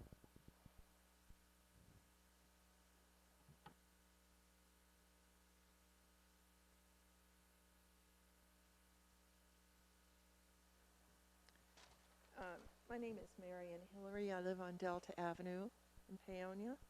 I'm a retired social worker. I'd like to address 2 issues. First one is an incident that happened. On Friday, I received a letter from the town stating that they were disconnecting my utilities unless I paid the town $34. Knowing I pay my bills all the time, I wrote a letter. Knowing I pay my bills all the time, I brought the letter to the town office on Monday. Presenting the letter to the first clerk, I asked what the letter was about, and they were why they were threatening to cut off my utilities. She apologized for being new, agreed that all past bills were paid, and asked for help from Amanda, who advised it was for trash. I live alone, have minimal trash with yard waste that is free. I own a duplex with a tenant who pays his own bills. Amanda told me I was being charged for putting a chair in the trash on the truck, $34. I asked why didn't they bill me instead of threatening to cut off my utilities. Amanda also noted I was allowed 3 cans per week. At this time, Corinne overheard the conversation, came out of her office, said she approved the letter and allowed it to be mailed. I again questioned, why would you threaten to cut someone's utilities off without billing them? I said it was not, I was not paying the bill, and Amanda agreed to credit me. Corinne commented that the board makes all the rules and don't believe all that you read in the Facebook. I advised I attend town meetings and am informed. At this time, they told me that letters were sent to everyone in town. I attended the town meetings. Okay, so at this time, the conversation got escalated. I left the office, and I was upset because of how the interaction went and for being told they were going to disconnect my utilities because I hadn't paid a bill that I didn't know anything about. The second thing I'd like to bring up is that we have less than 15,000 people in this, or 1,500 people in this town. In 2010, we had the same amount. This town is not growing, it's changing. I can compare it because I've lived here in the 80s. I owned a home. I'm assuming there was adequate staff in 2010 to do the work and serve the same population. Today, out of 1,500 people, half receive a fixed income. A large percentage are on food stamps, LEAP assistance, and reduced rates for Medicare. Some are working 2 minimum wage jobs just to make ends meet. How can you hire and raise salaries with so many people struggling? Why would the town want to raise utilities 2 years in a row and hire more people to do the same job they did 12 years ago with fewer people? I just don't understand it. Why wouldn't you make the changes after you appropriate the funds from alternative sources? The town has some very expensive projects in the future, and hopefully you will not put it to the backs of your citizens and are in the process of soliciting outside sources with qualified grant writers. The ideal leader should have the qualifying education, the positive experience from previous leaders, and the critical thinking skills to make an appropriate decision and know the outcome before they initiate the act. There are more people than 6 that disagree with management. They're not all in the room, but there are plenty of them in this town. And I hope that you consider that when you're making your decisions. Thank you. You're welcome. Who else would like to address the board? Yes. Okay.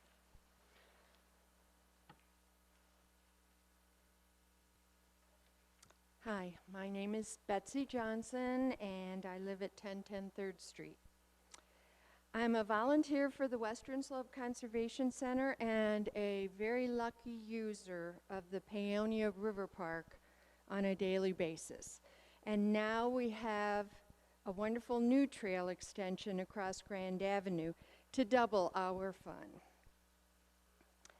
And it was many members of an intergenerational volunteer team from several organizations, some represented in this room, that helped to make that new trail.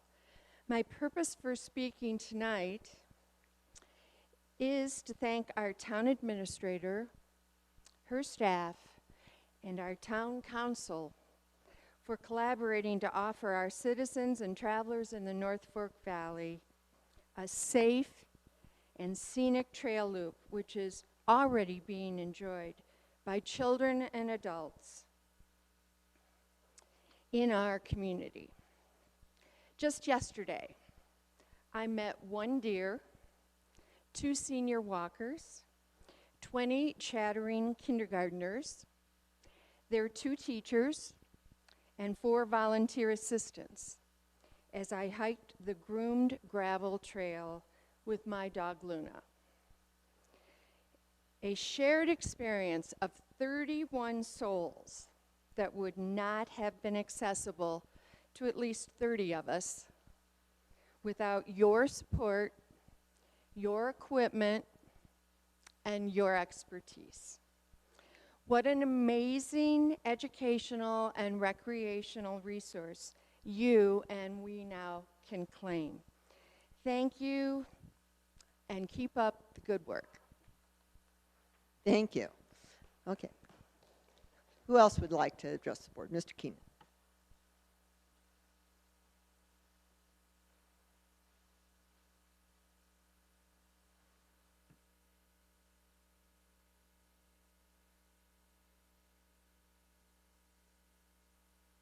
There we go.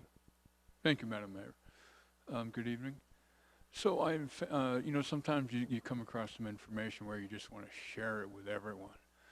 And I had that experience this week. And it concerns something that could be a great new business for the Paonia Valley. And all you have to do, it's a woman that came out of the Google startup community, and she started her own company. She's on the East Coast, but definitely has potential in a area like here, and she wants to expand. She's raised $65 million. I mean, it's a legitimate company by far. And brand new technology, and is going to lower our air conditioning and our heating costs at the same time. And it's technology that we're already familiar with. I'm referring to the geothermal heat pumps. Not used all that much, but certainly has potential to be very, very popular. And all you have to do is Google or YouTube dandelion, the flower dandelion, that's her name for her company, dandelion heat pump. And there's all sorts of videos, and it's just a fantastic new technology that they've got going. They're drilling these holes, they're only 3 or 4 inches wide. So it changes a lot of the past performance with geothermal, because a big part of it is the drilling aspect of it. We have a lot of people that are familiar with drilling here. And on a commercial scale, if the town is thinking of any sort of projects, or having people asking permission to build projects, they're with these heat pumps that are relatively new from Dandelion Energy. They have proprietary inventions that they've done. You can either go real deep, or you can go horizontal. And if you go horizontal, you only have to dig down about 8 feet. And it's amazing what they're producing. Oh, and I just did a quick background check on this gentleman, Dana, who's here presenting with us. He has spent a lot of time in the town of Boulder City. And if anyone has to do business in Las Vegas, go to Boulder City. It's one of the nicest towns in America. Thank you very much. Mr. Keenan. All right. Who else? Ms. McCartney.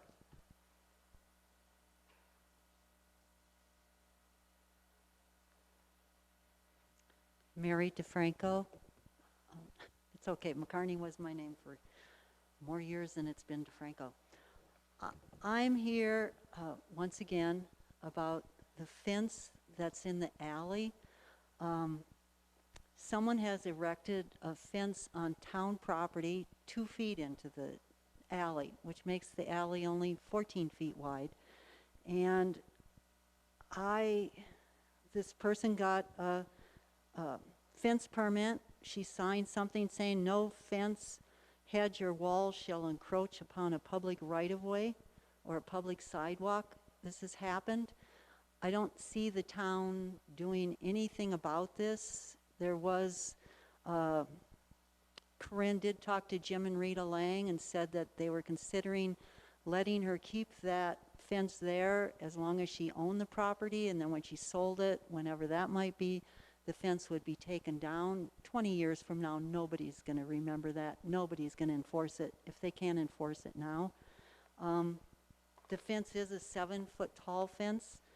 I am the mother of the person who owns the property, but this is a separate issue. One is what's going on between her and my son's property, but she also knowingly and willingly, it was flagged by a surveyor, these are the property lines, and she forced the fence builders to move it off the property line of my son and also encroach into the alley.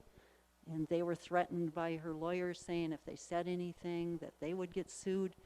And so it's been going on since May. I was wondering if there's any way we can get this on the agenda or if some action can be taken. Bo Nerlin wrote a letter to this person stating that Ms. Ferguson had approved a 7-foot tall fence by mistake. This letter was written on June 17th, and if there was a problem, that the town would pay to have the fence changed. And we never got this letter.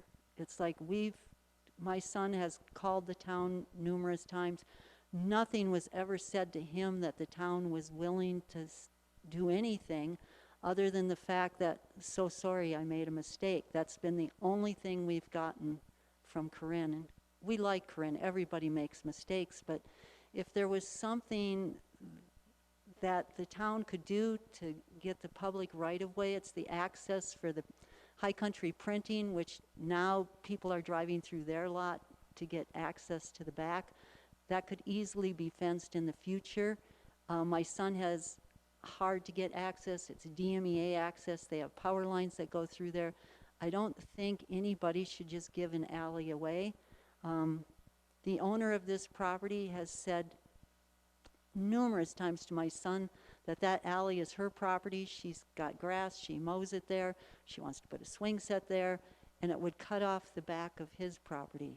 And his property's zoned that he can someday have a fourplex there, which he doesn't plan on doing, but the next owner might. If you vacate this alley, which she says that the town is doing when she talks to him, I don't think there's any mention of this by the town, but it's a firm belief of hers. So she's already just moved her fence 2 feet onto it. Pretty soon we're gonna have a swing set out there, which she has told Jim and Rita she's putting out there soon. So anyway, I was just wondering if there's anything that can happen to help resolve this issue. And I don't know if I need to talk to someone specially or not. And I'd also like to say to raise the water rates again is a real hardship on a lot of people in this town. So I would like you to really consider that and see if we could possibly get grants or something. Thank you. Ms. Kendall?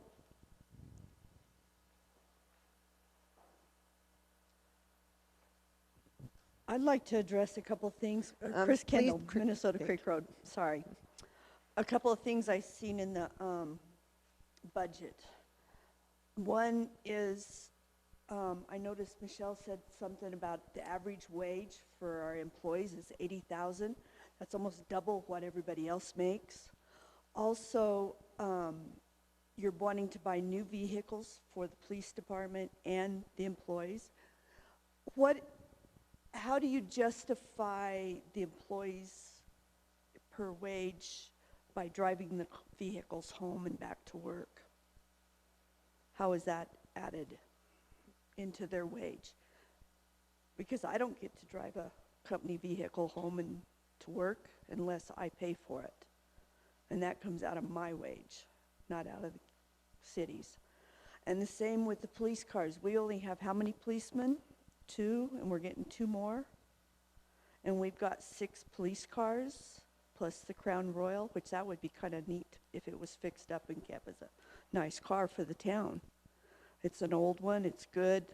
So what if it's got a lot of miles on it? It'd be kind of an awesome car to have. It is kind of awesome to see.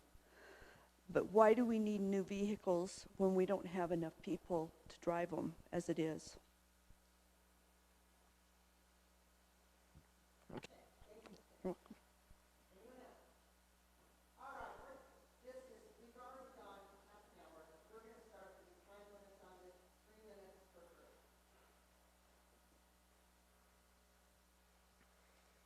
Pamela Jackson, Reds Road. I won't take 3 minutes of your time.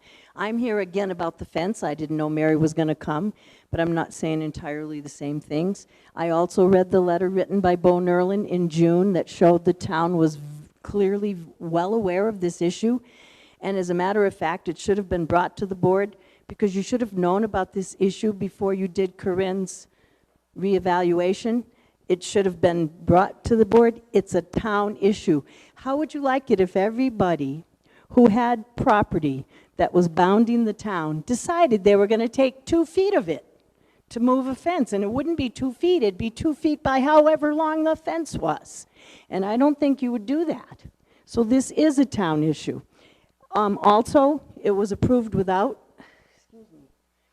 consulting the neighbor property owners. And according to your statutes, if you have a 7-foot fence, the neighboring property owners have to be consulted. So that is a big no-no. And then there's supposed to be a building permit. And was there ever one pulled? And so I believe this is a town board issue, and I don't know why 5 months later it's still not on the agenda. And I would seriously like to see it on the agenda and have it addressed. Thank you. Ms. Smith. Paige Smith, Delta Avenue, and I wasn't able to listen to the entire budget session earlier, but I wanted to bring to everyone's attention that in the last time we saw a table, it's called an allocations table, and it's in the 2018 budget, which you can find on the town's website, and I will send this to all the trustees so you don't have to look for it, but this table would be so wonderful to have in our budget because it's got everything that's going to be spent and what budget it's coming from. And I'll email it to all of you so you have it, but I just want to bring it up in the public forum so other people know it's available too. Thank you. Okay. Thank you. Yes, Ms. Patterson.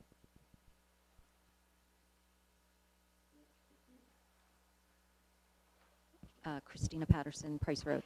So this is from a Corad packet from Attorney Bo Nerlin to Miss Ashley Sargent, and I'm just going to read the short paragraph. This office represents, dear Ms. Sargent, the office represents the town of Paonia. I am writing with respect to your Paonia fence review application dated February 18th, 2021, and subsequent 7-foot wood fence that has been installed in your backyard. In speaking with the town administrator, Ms. Ferguson, it is my understanding that there is a boundary line dispute with respect to the location of the fence, and it is the position of your neighbor, Mr. Patrick McCarney, that this fence encroaches onto his property. In addition, the town inadvertently approved the fenced height 7 feet without the consent of Mr. McCarney. Then the last paragraph says, with respect to the height of the fence, in the event the neighbor is not willing to consent to its height, the town is willing to contribute the appropriate funds and or resources to lower the height of the fence from 7 to 6 feet. Now, this is like a $10,000 fence. This is the stuff that the citizens are concerned about. We've asked in meetings, and we never get the true story. Why this is from June 17th, and there's been many discussions where citizens have gone, well, can we not talk about just the fundamental basis of why the Muni Code was not referred to? And we get shut down, and then you see that Bo Nerlin, the attorney, is doing all sorts of things without you guys, the town trustees, knowing. And this is why the citizens are here talking about this all the time. Thank you. Thank you. Anyone else? All right. Ms. Patterson. Just to confirm, we're going to do a response time following public comment? No, if there is a motion to be made, then we're going to do that. We're not going to respond to public comments in this time. Okay, I'd like to make a motion based on public comment. I move that we add the fence issue to the next agenda, and that we include any documentation in the packet related to that issue, and that we get the report from staff that was requested a couple of months ago on what exactly happened from staff's perspective along with that, so that we can have a full and transparent discussion about what happened and where we go from here. Do I hear a second? Second. Okay, discussion. Mr. Bear? I think this report is long overdue, so I think it's time to do it. Other discussion?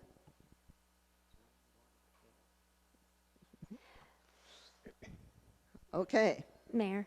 Yes, May I- Ms. Ferguson. I just want to provide information to the board that my memo regarding the review of the fence height was provided to the town attorney for his review subsequent to the litigation that's occurring between the two parties, which is why at the town attorney's direction to the board and board follow-up, there's been no further discussion of the item on the agenda in a formal fashion. sorry that this comes up as a meeting that our town attorney isn't available to be at the meeting. But I do know that he plans to provide the information to the board regarding the fence, what occurred with the fence height, and what remedies have been made at the administrative level to make sure that any missteps aren't taken with review of the fence heights as they come in. So I just want to provide that information to the board. Mr. Bear. Well, what goes on between two private parties, as I've said in the past, is not our business. But how it infringes on the town, or the height and the encroachment on the alley, and that's the two issues I'd like to discuss. Okay. And I would agree with Mr. Bear on that. Any other comments from the board? Yes, Mr. Johnson. No, I agree. We need to get this item on the agenda and behind us. Thank you. Okay, we have a motion and a second. All in favor of putting this on the next agenda, say aye. Aye. Aye. Opposed? All right, that motion carries. All right, next item on the agenda is staff reports. Administrator's report, Ms. Ferguson. My detailed report was provided in the packet, and I'm open if there's any questions via the mayor from the board. All right, questions for trustee, Mr. Bear. Since Public Works is not here tonight, could you go into the recent water leak up on Old Road?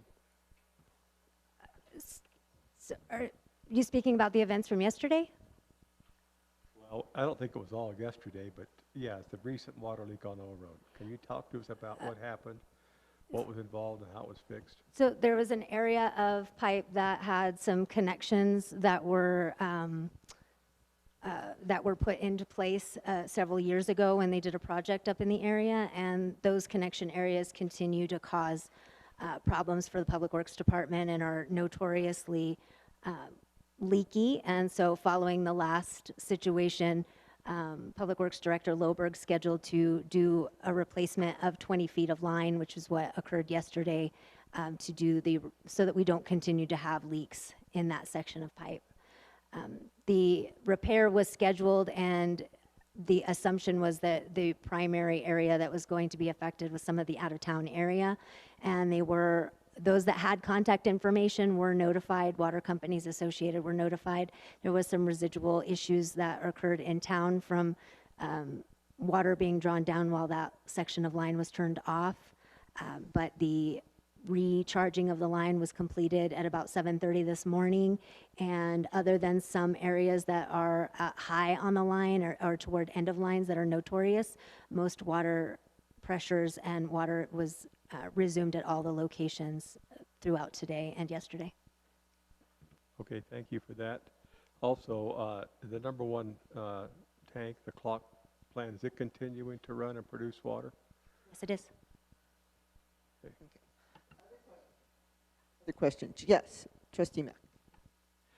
Previous meeting follow-up, number 2, staff has been unable to locate an ordinance or resolution regarding chain of command in extended absence of administrator. I'm wondering if this is something the board needs to take a look at, or if staff has considered coming up with something that to present to the board.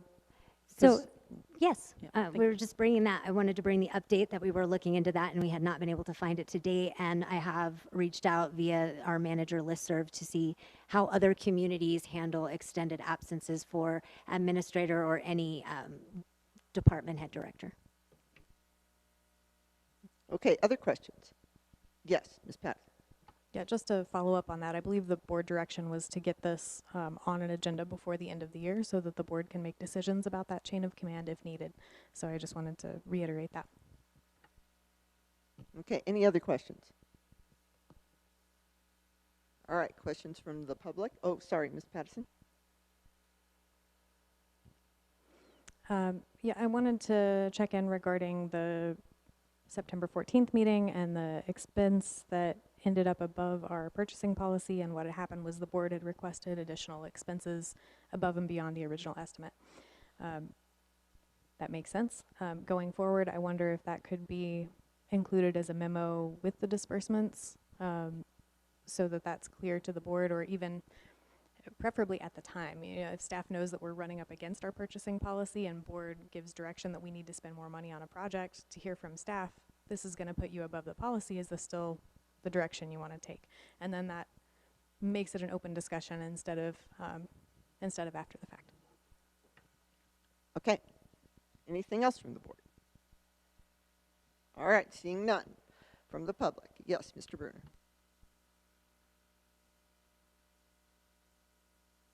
Yeah, Bill Bruner, Paonia. Just curious, my water pressure's still really low. Do you know why?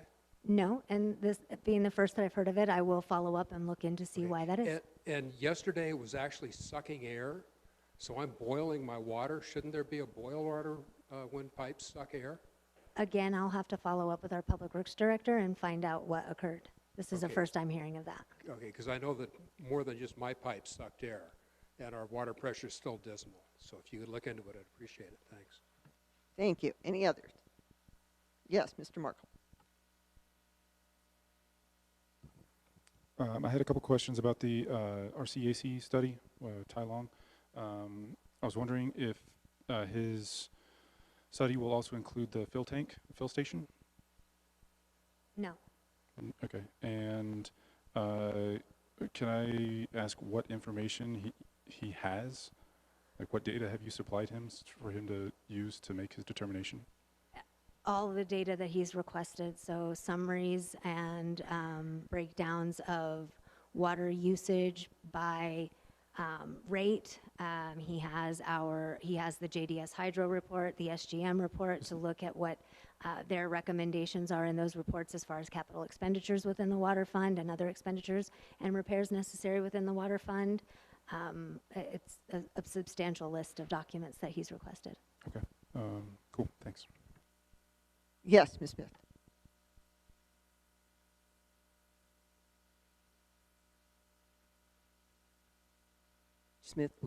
Page Smith, Delta Avenue. I just wonder if you could elaborate on the leaking pipes that resulted in the loss of pressure yesterday. The reason I'm asking is if they were replaced several years ago but they continue to leak, one question, were they done by a contractor or done by in-house? And if it was a contractor, can we get some kind of a guarantee and have them fix it? And secondly, regardless of who is in error, is this anything that was identified in the JDS report as a weak link in our water system that should be prioritized to get that taken care of so it doesn't happen again? Thank you. The project was awarded by the board to a contractor and overseen by an engineer. It's beyond the period that's guaranteed that would provide any reimbursement or funding back to the town to deal with the situation.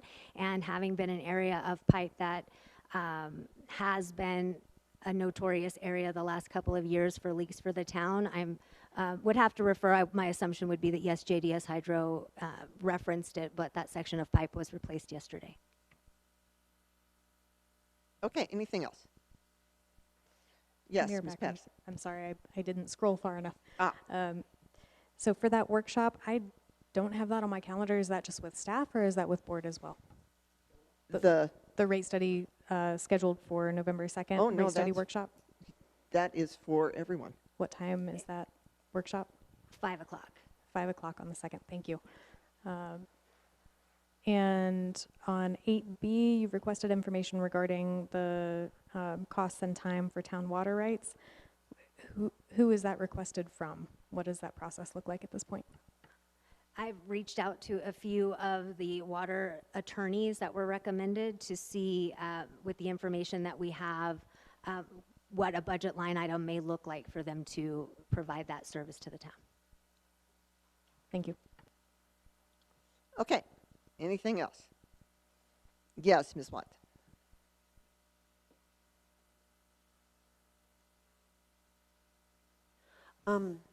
Suzanne Watson. I just wanted to ask, can you clarify the Planning Commission joint training meeting that's going on? It sounds like the public can view it, but they can't attend. And as far as attendees, is it a Zoom thing, or is it the attendees would be physically there in person in Delta? Both options were provided. So you can either, the attendees can either attend via the link that was provided from the City of Delta, or they can attend in person.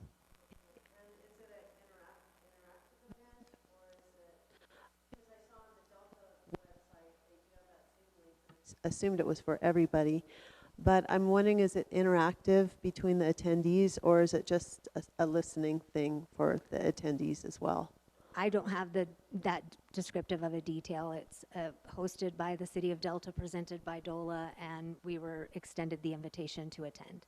My Okay. assumption is that it will have some interaction to it as well as a presentation. Okay, I wasn't sure if the Zoom link was interactive or if that was like a participant link at all. Apologies. The Zoom link information that was provided to me was that other than the specific members' names that were provided to the City of Delta, no one else would be recognized if they had questions or a comment. Okay, great, thank you. Okay, anything else?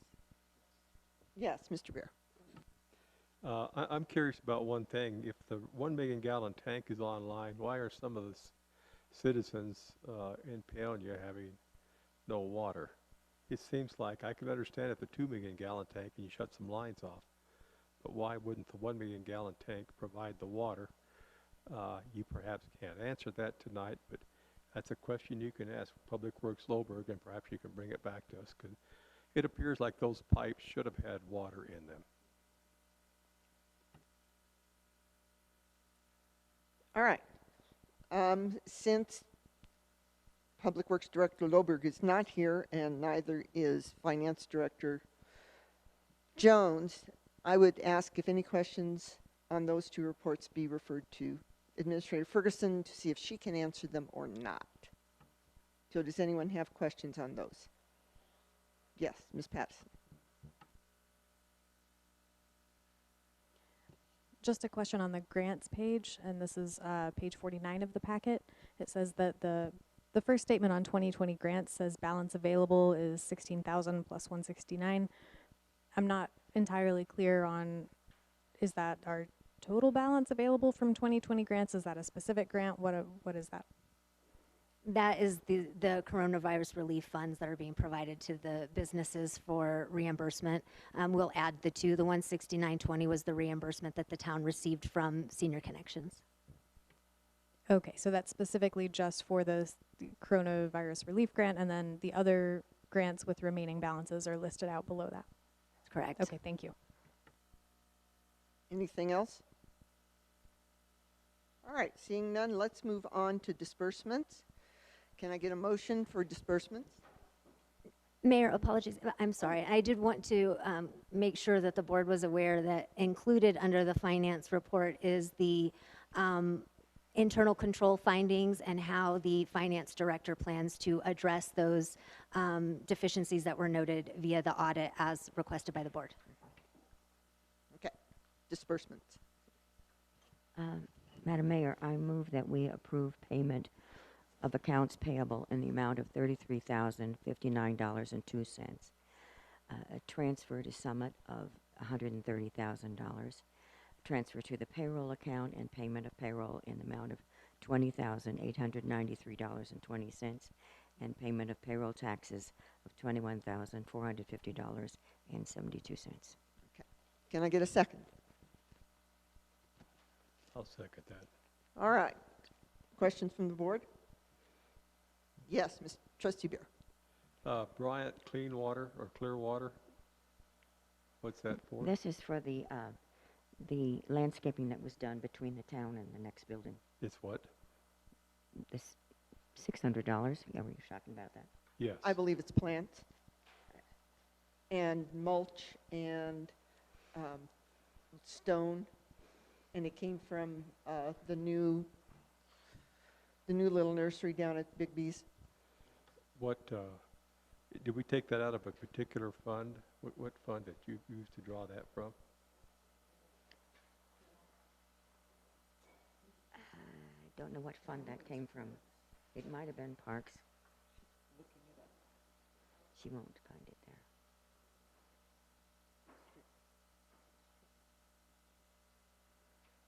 It was taken out of town hall funds. Okay. And I understand you got appears like you got a credit card with Master Petroleum now, which is fine in itself, but how many people have cards for that place?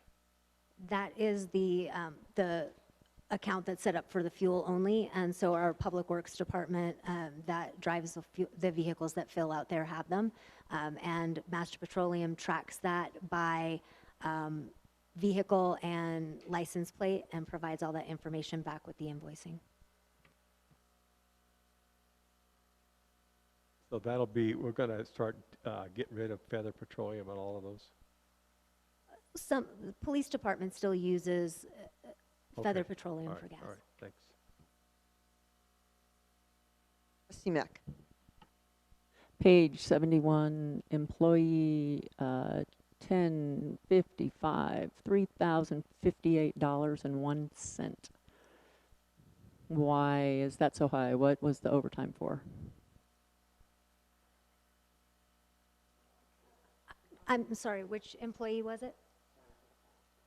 That's a final payout of overtime and comp time. He no longer works for the town. Thank you. Other questions? All right, seeing none. All in favor? Okay, Ms. Watson?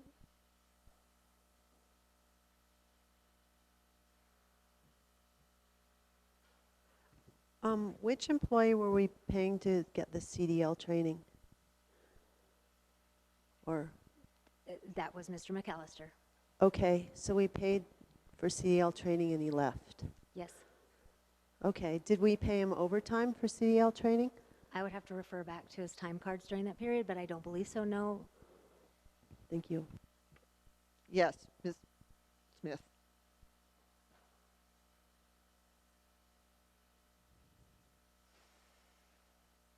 Page Smith, Delta Avenue. I just have a question about one of the disbursements, $7,839 for Forterra pipe to do a valve vault box. So here's my question. Is this one of the valve vault boxes that JDS identified that needed to be upgraded?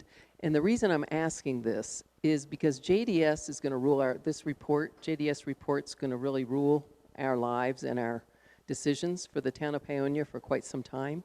So I was wondering if it would be possible to give us maybe monthly or that things that the JDS report asked for have been dealt with. It's been very confusing to know what vault box has been worked on and what hasn't. It would just be really nice to know that maybe we're making progress on some of the things they identified as high priority. Thank you. Thank you. So the final, when we received the final, I do want to remind that the JDS report that's been received was a draft, and JDS reported when they were on the telephone with the town that a final report would be provided when they've completed that, which will include information that they received back by the town and projects that we've done. Those will be on there.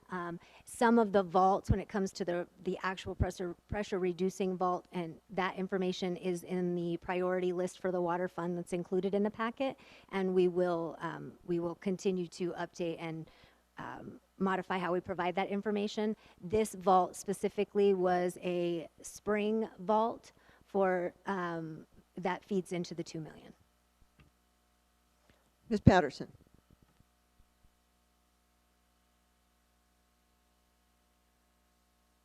Christina Patterson, Price Road.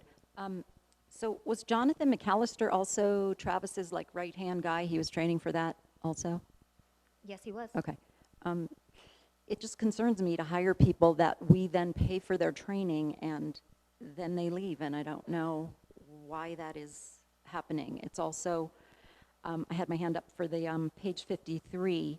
Also, when the auditor said there's a lot of deficiencies in the finance director, and said in one segment that she actually couldn't do her job, and the recommendation was to get classes. And I would strongly consider that what you trustees, what we're doing here with these employees that are having to train on the job, please consider opening it up for actual professional people that already have the education and the expertise and the professionalism, because that makes sense.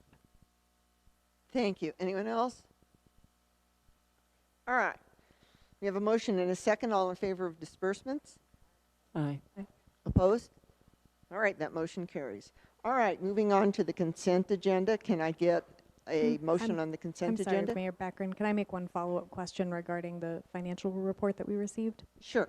I just wanted to make sure that we're providing consistent board direction. My expectation is that as those solutions are implemented, that will be brought back to the board for further notification, similar to the public works deficiencies and how that was brought back as things were completed. But I don't want to provide that direction solo, so I want to make sure that that is actually a board direction that we're providing to staff, that we get continual updates until those deficiencies are addressed. Thank you. Moving on to the consent agenda. All right. Can I get a motion on the consent agenda? No? All right, one more time. I move that we approve the consent agenda. Can I get a second? Second. Comments from the board? Yes, Ms. Patterson. Yeah, I am abstaining from voting on the minutes from the last meeting since I wasn't present for that. Okay. Any other comments? All right, all in favor? Aye. Aye. Opposed? All right, that motion passes. All right, we have no unfinished business, so we're moving on to new business. COVID-19 county update. I checked the COVID numbers. Where are they? Oh, crud. Just prior to coming to the meeting. That's very frustrating. Mayor, while you look for those, if I have permission to just leave the meeting for just one moment. Pardon? I said, I'm just was informing that I'm going to leave the meeting for just one moment. I'll be right back. Okay, all right. All right, let me see if I still have it up on the website.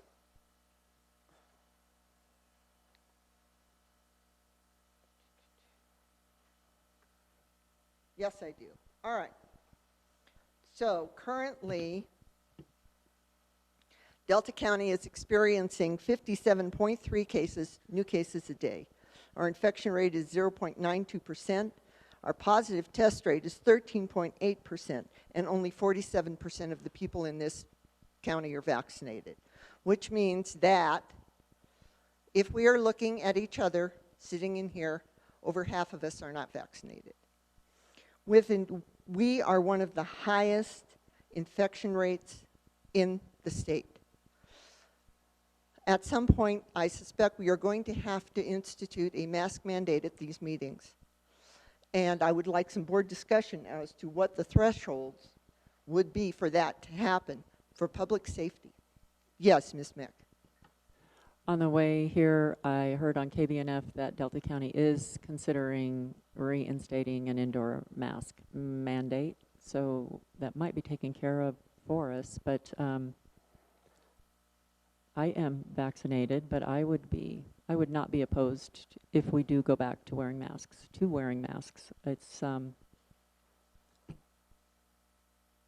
It's really sad that we're in this situation, and you know, I live with my 91-year-old mother, and it's a scary thing to think that so many people have taken this lightly or found reasons not to get vaccinated and not to be careful.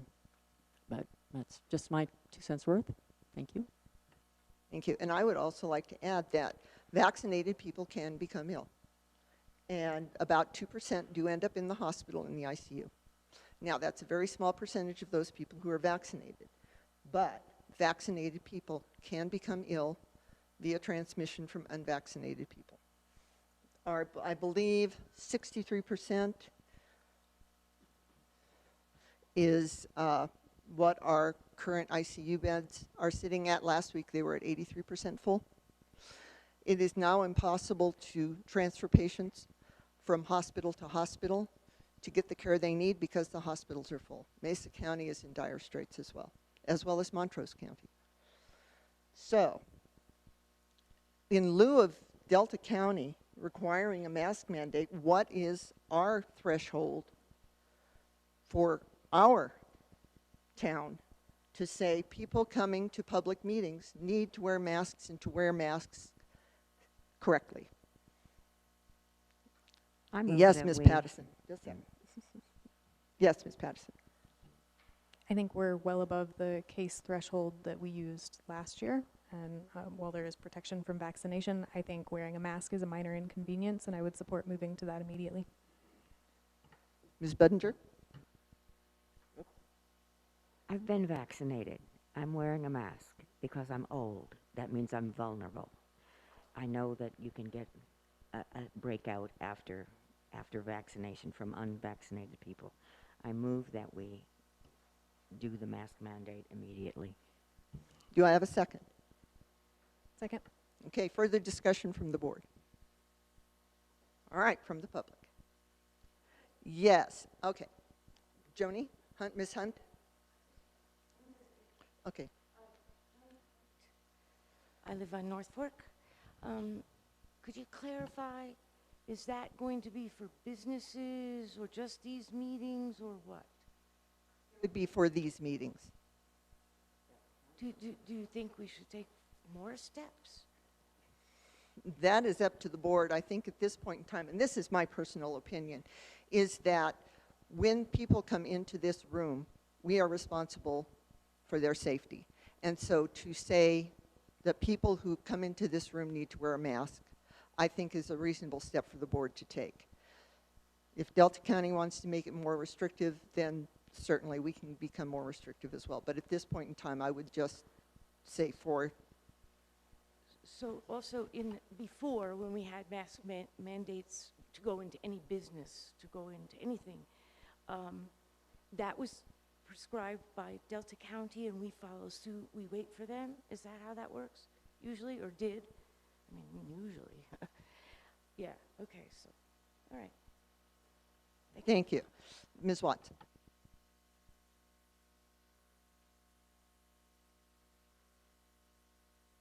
I'm just wondering, why are the chairs packed so closely together? I thought that was another component, was the distancing, 6 feet. And I know there's been talk about COVID, but it seemed like the audience chairs are, I know they could be spaced a little bit better too, if we're concerned about transmission. Thank you. Thank you. Anyone else? Yes, Ms. Patterson. Shereen Patterson, 218 Rio Grande.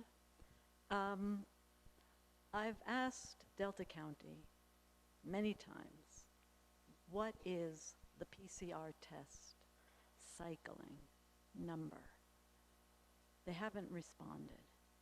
When we know that when the PCR tests are cycled high, they find all kinds of viral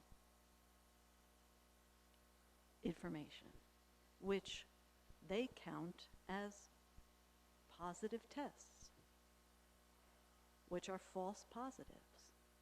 This has happened repeatedly around the world, where the cycles are high and giving false positives. Do you know here, because you're making policy based on their results, not waiting for them to set the policy, Delta County, what is the CTR test, the PCR test, CT, the cycles? Do you know? Because you're basing mandates on something you don't even know what it is and what the rate of false positive tests are. Anybody? Thank you, Ms. Patterson. Yes, Ms. Jackson. Pamela Jackson, Reds Road. Those masks you're wearing, that's like throwing sand at a chain link fence. If you really want to protect yourself, you have to get the really expensive N95 mask, and that doesn't even keep all of COVID from coming in. Number one. Number two, have you not read anything about Israel? Have you not read the studies from all over the world? We're supposed to be educated here. You know, Israel, now they know that it's the vaccinated that are getting sick and going in the hospital. And the vaccination actually shuts your immune system down. And those of us who have had COVID, thank God, and we're alive, we are fully unable to give you that disease. We're not going to make you sick. So take care of yourselves. Build your immune systems and start reading some real studies. Don't just listen to the CDC, the WHO, and Doug Lamborn, thank God for him. I get out of breath, sorry. He just proposed a bill to take down Joe Biden's vaccine mandate. Just proposed it with another senator from North Carolina. Thank God for him. Because you're all misunderstanding. You're not reading. You're just following. You don't, oh, there's so much information that you do not know. And I would ask you all to really do some real research. Do some real research. Scientists and doctors and immunologists from all over the world. And you think there's nothing wrong with getting the shot? How about the 15,000 people that have died in America with 1% reported? 1% of deaths from COVID vaccine are reported on the VAERS website. What if it was 100%? Can you do that math? Thank you. Anyone else? All right, we have a motion and a second to install a mask mandate for town board meetings. All in favor? Aye. Opposed? All right, that motion passes. All right, next on the agenda is the alley access property deed to the town. Ms. Ferguson. Ms. Mason is here to present her request to the board, and I'd be happy to provide information following that.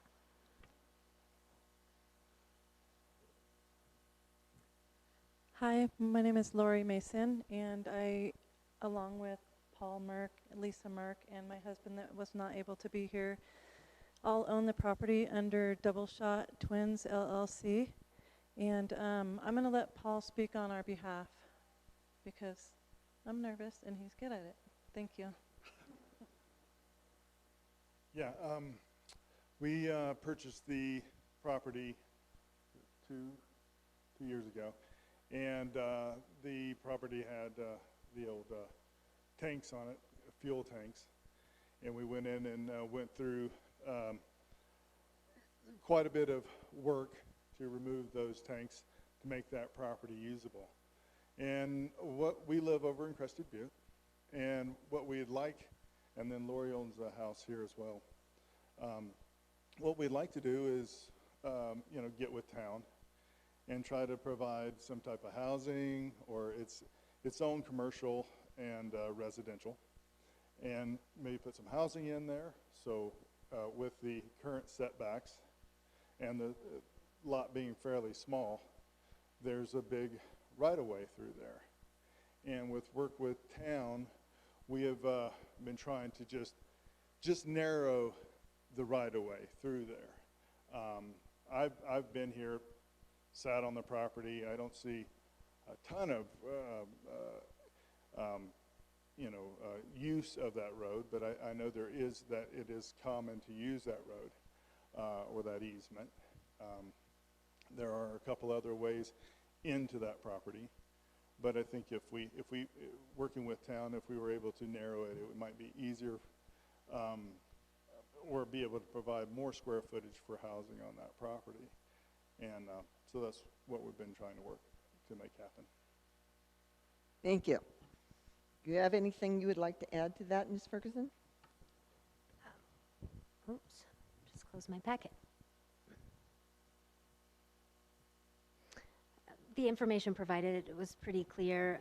The applicants brought the request to the town and provided the drawings that were completed by Wilmore and Company on what that access easement would look like. And so what is recorded currently is a 20-foot non-exclusive access easement that runs behind the property. It's been historically used as an access.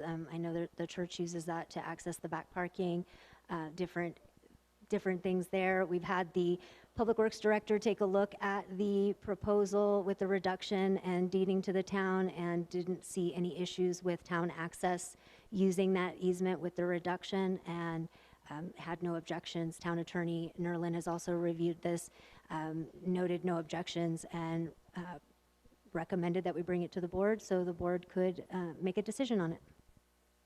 Questions from the board? Yes, Mr. Bear. So currently the alley's approximately 20 feet wide, The easement is 20 feet.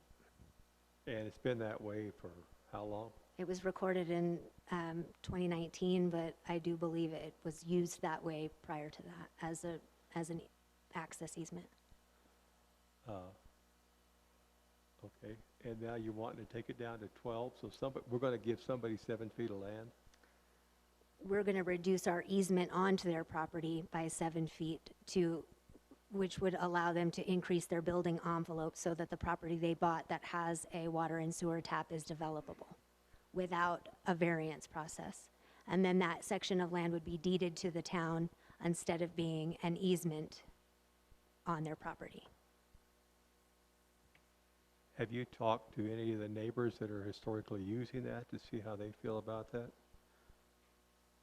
No, we did not. This was brought by the applicant and brought to the board.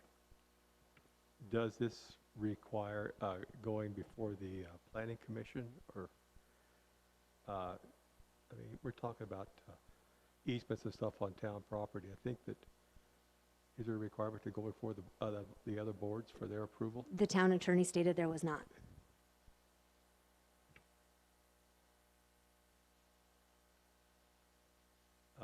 Well, I feel uncomfortable going forward with it simply because it hasn't been discussed with other surrounding neighbors. I mean, we've run into the same issue with the fence. That's why we have these other boards. Other questions, comments?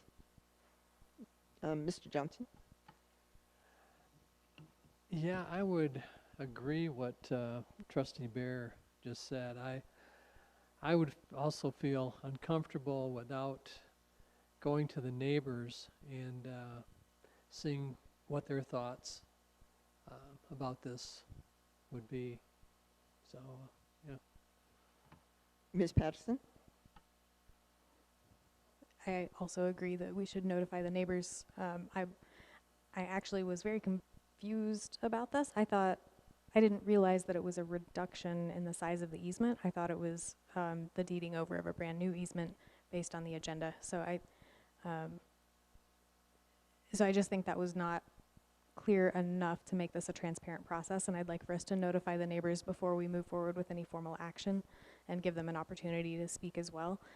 Second to that, I'm curious about maintenance on the easement, how that's handled now and how it would be handled going forward, and if there's any additional cost to the town associated.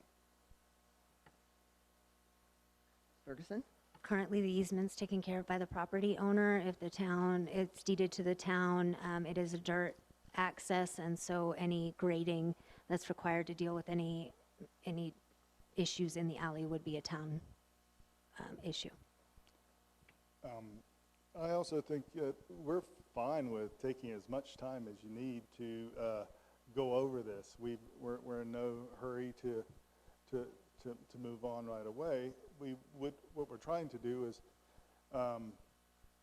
make there enough room on that lot. It is a very small lot to be able to make it functional for habitation or commercial use. Before, it was a depot where you loaded fuel, I think, for the peach trucks and things like that. And right now, I think it'd be maybe more suited for housing or commercial space for offices or new business. To address you, Mr. Bear, I agree that, yeah, I have talked to some of the neighbors. One of the neighbors is here. But we can definitely entertain as much research as we need to into this issue and make it right. We're not trying to take property from the town. It's an easement through a property we own, and we want you to enjoy that easement and make it work for everybody. Yes, Trustee Bear. Well, thank you for those comments. But I think for us as a board, we're rather sensitive to just making quick snap decisions on something we got on Thursday or Friday. I think it should go through the planning board. You may not have any comments on it, it may come right back to us, and then we can say, fine, we all agree. But because of things in the past, I think it should go that route. Sir, I agree with you completely, and I think you should take all the time you need and get all the information in front of you before you make a decision. Yes? Trustee Mack. Yeah, a question for you. I want to make sure I understand what you're envisioning. You're not building anything in that easement. It's so that you can, your setbacks would allow you to build larger, you would be meeting the setback requirements by extending the easement? Is that? Well, I'm just trying to picture exactly what you're doing here. I reside in an alley over in Crested Butte, and there are setbacks. There's 5 feet on the front of of an alley or a road there, and that's really there so that you can turn into your property from the road that either the town or ourselves are maintaining. And then there's 7 feet on each fence. So, you know, as that shrinks, the use of the property is just a little more difficult. But if we could still get traffic going through there, accessing the church parking lot behind there, there is an alley coming in from the adjacent road that allows traffic to come in. It is narrow. I don't know if there's problems there with people nosing into each other, if you can pass there or not. I've not driven through there with another car. And you know, we're up for suggestions. I mean, if you wanted to do a one-way through there and make that's the way you go in, we're not asking you to, or trying to take the easement away or change the way the town's working, and we're not trying to do that at all. What we'd like to do is, you know, use the property to the best for the town. Mayor. Yes, Trustee Patterson. I just want to say I really appreciate that you brought to the board a proactive solution. Thank you for that, and I think it's potentially a good solution, but I do support Trustee Bear's suggestions to take it first to the Planning Commission and then make sure the neighbors are notified, just so we have a fully transparent process with this. And I agree with you completely, and like I said, we can, the trip over is nice. We drive over here all the time, and it was a little snowy, and we were the only ones on the road today. But we don't mind going around the other way as well. 92 is a beautiful drive in the winter. But let's make it work for all of us, and take your time, okay? Anything else from the board? Okay, from the public. Yes, ma'am. Yeah, I just have one other question in regards to Lisa Merck. And my question is, you had suggested notifying the neighbors, and we would love to do that. Is there anybody that specifically that you request that we notify in a certain proximity? Or would you like us, to send out letters or knock on doors? What's the best way to go about this? I will actually contact the direct neighbors that you have adjacent property lines with, all of those neighbors regarding the proposal, and make them aware of the Planning Commission meeting when we schedule that, so that they're aware that they can either provide written response if they have an opinion, or they can attend the meeting. Perfect. And then as far as being on the agenda for the Planning Commission, should we also notify you to get on with this? Yes, when we schedule the next Planning Commission meeting, I'll let you know when that is and make sure that it works with your schedule. Thank you so much. Okay. Thank you. Yes, Mr. Bruner.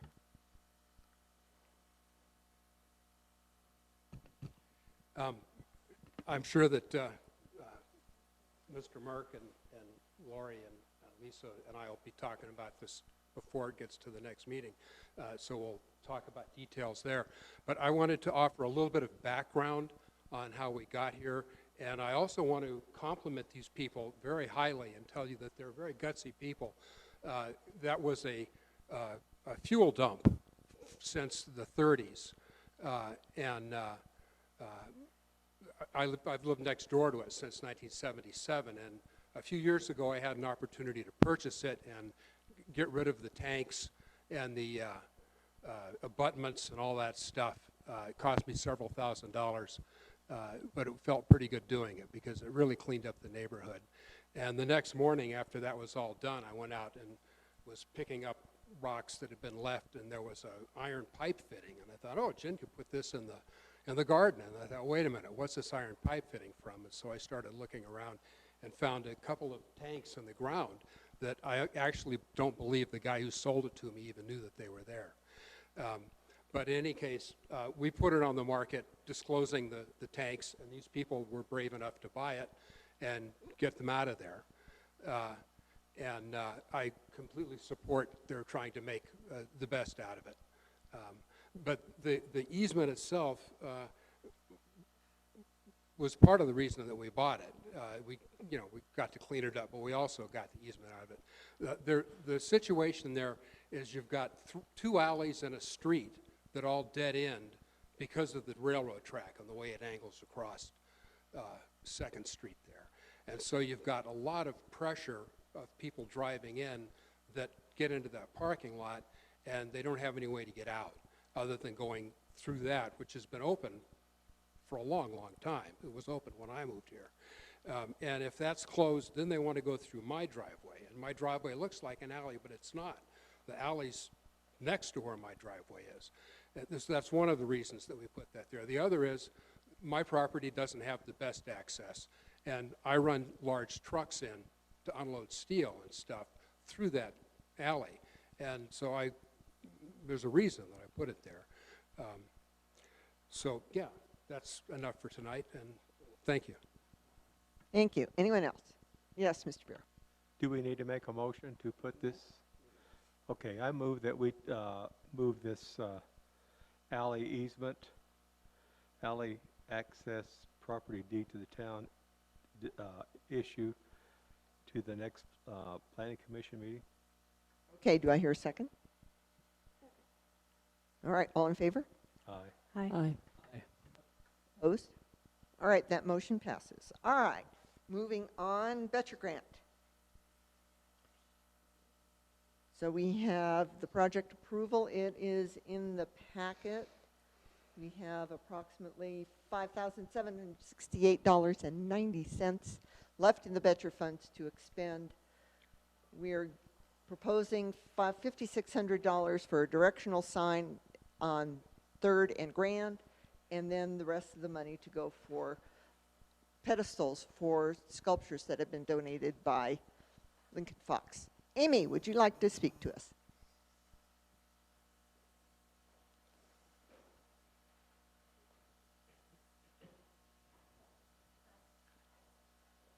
Hi, I'm Amy DeLuca, and I live up on German Creek, but I'm here representing the Creative Coalition, who helps manage the Paonia and North Fork Creative District for the town of Paonia. We began this signage project in 2018 and hired a consultant, and slowly since then we've been kind of chipping away at trying to implement these beautiful signs throughout town. Pullis Park being probably one of the most notable since it's right here. Also, we've been working with a couple different metal workers for this project, so we really have, it's near and dear to our heart. A lot of time and energy has gone into the vision around it, and so we would love to take this next step with, I believe you have the image in your packet, and we have a bid ready to roll to make that happen. So, and I'm happy to answer any questions. Okay, questions for Amy from the board? Yes, Ms. Patterson. Yeah, hi. I appreciate your work on this, and I was involved in some of those public meetings that you had with the signage project. I think it's a great project, but I do have some questions about the specifics on the signage that's presented in the packet. I think what you might be seeing are just examples of what that information could look like on the kiosk. We haven't decided the actual language. What we've discussed with the coalition are things that are general, like town hall, shopping, post office, parking, town park. That would be another one that's very general, applies to everybody who either lives or visits here. Am I answering your question? Absolutely, Okay, yes. perfect. So my general comment on this is I hope that we're seeing things like that and not specific retail focus on any one store or even Absolutely. any one type of retail. Yep. The concept of the wine tour, while that's a part of Paonia and I love it, that's also leading people away from our downtown core with the signage. So I just could wanna not make agree sure with you that more. That's being considered. Thanks. Yeah, absolutely. So similar, what we have with the Pullis Park kiosk is magnetic. We have discussed putting maps in, particularly a downtown map that would also identify those services that are general and again, not refer to any one business or entity specifically outside of, say, town of Paonia, because we think that would be important for visitors. Other questions? Yes, Trustee Johnson. I'm seeing any funds left following fabrication of the sign would be put towards additional pedestal art installations along Grand Avenue. Has any thought been given to these art projects, and will they come back before the board to be approved, and have they been reviewed by First Nations for to make sure that they approve what is being what's subject matter. Right. Yeah, exactly. So that makes an assumption that all the sculpture is First Nation oriented, which is not the Yes. case in our vision, that it would not be exclusive to that. A larger goal of the Creative Coalition is to create sculpture on the two biggest intersections here on Grand at 2nd and at 3rd. So when we get to that moment, we would put a call out to artists like we do when we do various projects and have them submit a proposal. And once those proposals come in, similar to the murals that we've done, we evaluate them, we pick our favorites, and then we share them with you. So I do know that the town has acquired some Lincoln Fox sculptures and are interested in putting those on display. So I think that might be why you're asking that very specific question. And so I think, of course, at some point we would love to support seeing those sculptures be put on display. Where they would go and when would be a collaborative process between you and the coalition on those particular pieces. But again, the larger vision of what we'd want to do on the Four Corners is not specific to First Nation imagery. That will come back to the board for our review and approval. Absolutely, because those sculptures would all be on town property, so we would Right. be doing that in collaboration with you. Thank you. Other questions from the board? Okay, seeing none. Anything from the public? All right, seeing none, can I have a motion to approve the Betcher Grant expenditures? I move that we approve the Betcher Grant expenditures for the signs. Do I have a second? Second. All in favor? Aye. Aye. Thank you too, and I just want to thank you all again from the coalition for supporting the arts in the Valley and the Creative Coalition. We're going to keep trying to do good by you and by the rest of the community, so thanks so much. Thank you. All right, next on the agenda is the Paonia Bulk Fill Station analysis. Do you have anything you'd like to say about that, Ms. Ferguson? At board direction, I analyzed the costs that were board approved regarding the bulk fill station and the costs that were expended by the town in order to do the changeover to the station that we have. And I'm open to any questions about the information that I provided. All right, questions for the town administrator from the board? Yes, Trustee Johnson. Do you have an idea of what percentage of use the commercial and industrial accounts use for the bulk station?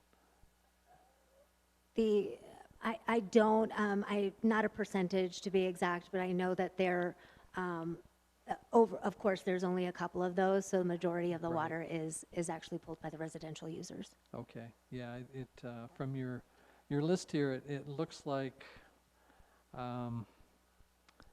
they're actually getting a pretty good rate there. Thank you. Other questions? Yes, Mr. Bear. You indicated that you have, let's see, I forget the number in here, of 38 residential accounts. Do you know if that's more or less than you used to have with the old system?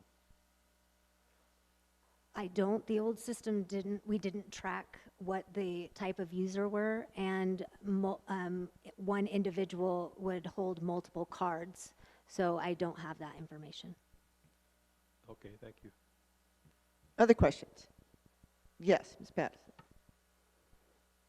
I'd like to hear from the Water Committee if they have time to look at this, especially in connection with the rate study that comes out, and see if there are any recommended adjustments, whether that would be based on user or tier, or if we need to get more in line with other communities in the area. Yeah, so if the Water Advisory Committee is willing to take this on, I think that would be valuable. Yes, Ms. Mack. I'm looking to Thomas. I would be in favor of taking a look at it. Absolutely. We can put it on our next agenda, which is in November. Okay, anything else? All right, since this was, oh, Mr. Merkel? Since you asked,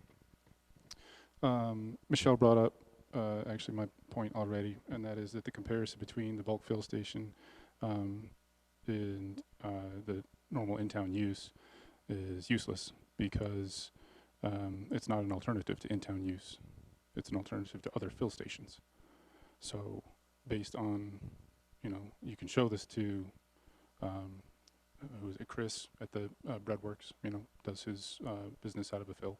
And you can say, well, if you were on town water, you'd be about the same. The problem is that he can go elsewhere for his water. And so I don't know what the old number of users is, whether it was residential, commercial, or whatever. But my understanding is it used to be a lot higher before the prices got jacked way up.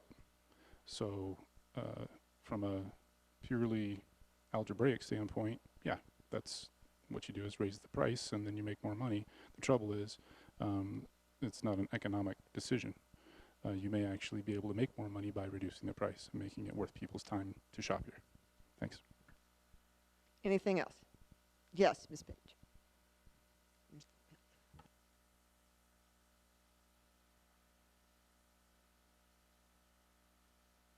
Page Smith, Delta Avenue. Mostly I just have a math question. On the fourth paragraph, it says over the last 8 months, 77,290 gallons have been sold, but correct me if I'm wrong, but wasn't this not even running January, February, March, April? Was the fill station being used the first 4 months of this year? Sorry, so the 8 months is the incorrect statement. It went online in March. Okay. So So over the time that it's been online, 77,290 gallons have been sold. and it says it was completed in May of 2021. That was when we finalized everything, but there was water drawn in March. Okay. Thank you. Okay, anything else? All right, since this is for information only, I suggest we move on to the Enterprise Fund Water Preliminary Priority List. Again, there's been ongoing discussion and board request for some of the water priority lists, and this is in response to that request and follow up to the information that was provided at the last meeting by Trustee Meck and the Advisory Water Committee. What you have in front of you is the water preliminary priority list. We've added that key to explain what a priority 1, 2, and 3 mean when staff is reviewing. Provided that additional information on the items that were previously given based on JDS Hydro, and included a couple of other priorities that staff has that were not included in that list. Okay, questions from the board? Yes, Trustee Pattis. Were the priority levels of 1, 2, and 3 determined by the water committee, by staff, or by JDS Hydro? These are staff and in conversation with JDS Hydro. And they're also standard priority of 1 to 3, 3 to 5, 5 to 10. It's pretty uniform. Other questions, comments? Yes, Ms. Beck.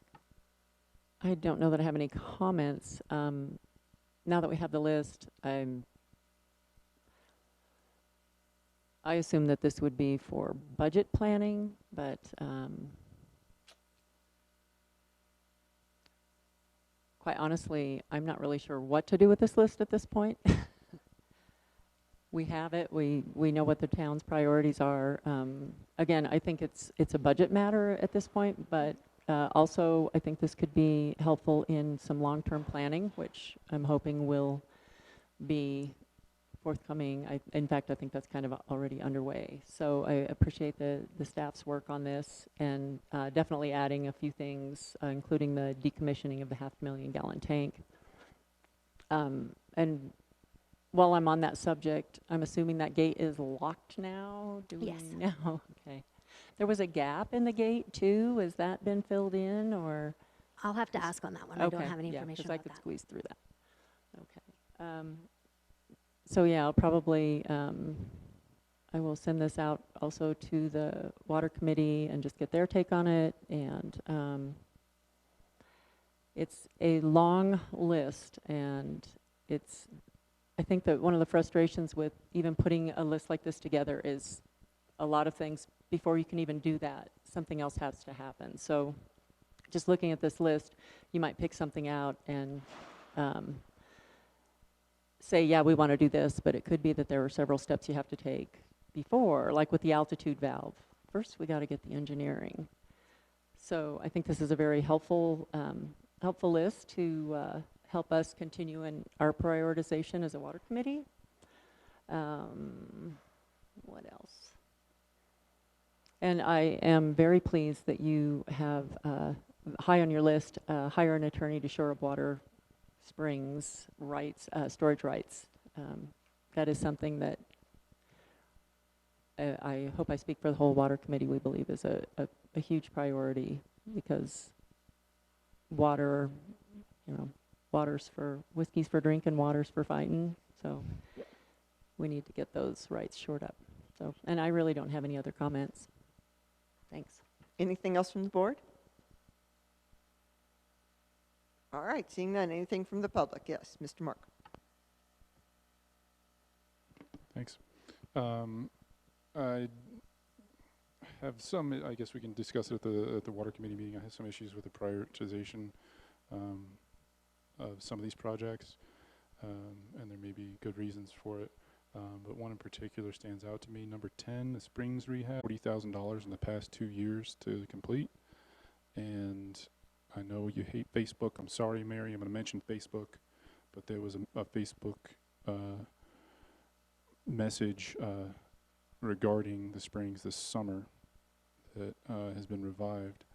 And I'm wondering if any of that work has been done in the interim. I don't have the Facebook message to reference to answer that question. Has any spring work been done on the Springs in the past 2 years? Yes. We Okay. budget 30,000. Yeah, 30 for this year, 10 for the year before that, and 30 for next year is my understanding. And spring repairs are done every year. Okay, thanks. Anything else from the public? All right, yes, Ms. Watson.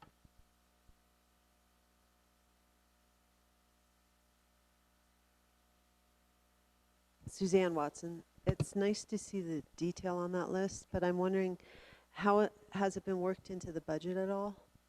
Has it, I mean, to see those details, it's kind of separate from what we're seeing in the budget. And I'd kind of be curious to see how those numbers transfer over into the budget. And what page in the budget would that be on that I could look at where that list is in the budget? That would be more of a response than I could provide tonight, but yes, the priorities have been included in the budget, which are the ones that we consider the most urgent, which are the tank lining, the altitude vault and valve engineering and implementation has already been passed by the board and is in process. The other that are a year 1 to 3 have been provided to RCAC for the water fund to be included in that, the cost of service analysis that he will provide at the work session at the next meeting. And it is our intent to start looking at those priority 1, 2, and 3 as we formalize a written strategic plan moving forward that the town has never had in a formalized document before. Okay, so when you talk about the strategic plan, there going to be board involvement, or are you just going to be doing it and putting it in front of the board? Any strategic planning of that nature would absolutely go before the board. Okay, and then one other question that I've wondered for a while is, why do you need to do the altitude valve to line the upper tank? We'll have to get back and follow up with that to get a clear answer from Travis. I don't want to spitball Okay. with my understanding. He's been talking about this for some time, and I was And just Suzanne, wondering. this is off subject, so thank you. Okay, thanks. Oh, okay. Bill? It is my understanding that the 1 million, or the 1 million gallon tank will not function properly without that altitude valve, I hope I'm being correct, but very general. Maybe Bill can shed a little more light on that. So the 1 million gallon. Okay, Yeah. I think we're way off subject here. We need Travis here to really answer it, so. Okay, thank you. All right. I think in short, it is necessary to be able to shut that 2 million gallon tank down and line it. And Yeah. thank you. Again, I don't want to spitball too much, but the issue is that when we line the tank, we're going to be live feeding the system, and by connecting the 1 million and having that altitude valve, we'll essentially have 3 million gallons of storage instead of 2 million gallons of storage to provide during that time period when we're lining the tank. Okay. Yes, Ms. Patterson. To follow up on the comment regarding the Facebook post, I believe that the post Thomas is referring to was made by Karen Fogg, who provided the same information to the board and to staff via email. And I do believe there was a response from staff, or I think it was from staff. So maybe we could get that in the next packet, just to bring that back into public awareness. I do not remember if it was in the packet at the time, but okay. But if just for informational purposes, if we could get that published again. Okay. Thank you. All right, let's move on to introduction, the town participation in the national opioid settlement. There is a lot of material here. And again, this is a lot. I'm sorry, Mayor, may I? Go ahead. This, first of all, apologies for the addition yesterday, but since we were doing an update in the packet and I received substantial information regarding the settlement, I decided to go ahead and throw it in there, knowing that this was discussion only, so that the board and community had ample amount of time to review before the resolution is a resolution item on the agenda at the next meeting. So again, this is, you got a lot of informational only agenda items just to bring public and community and board awareness tonight, and that's what this is. Ultimately, in a nutshell, the state has participated in 2 settlements, negotiation with different entities, and in order for the state to be awarded the full amount that they would be eligible for, they have to get 95% buy-in from the municipal governments throughout the state. Ultimately, it doesn't obligate the town to anything financially, but there are some things that it would require from the town. More if we opt out. If we opt out, we have to provide them an annual opt-out notice that we're not participating. So definitely we'll have this on the agenda at the next meeting when the town attorney's here as well to answer all of the legal questions that are in that 75-page MOU that was provided in the packet. Yes, Trustee Mick. I'm wondering if this would merit an ad hoc committee.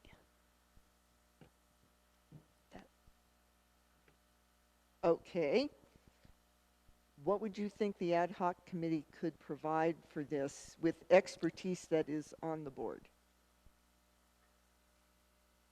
Well, for one thing, it would mean we didn't all have to read it.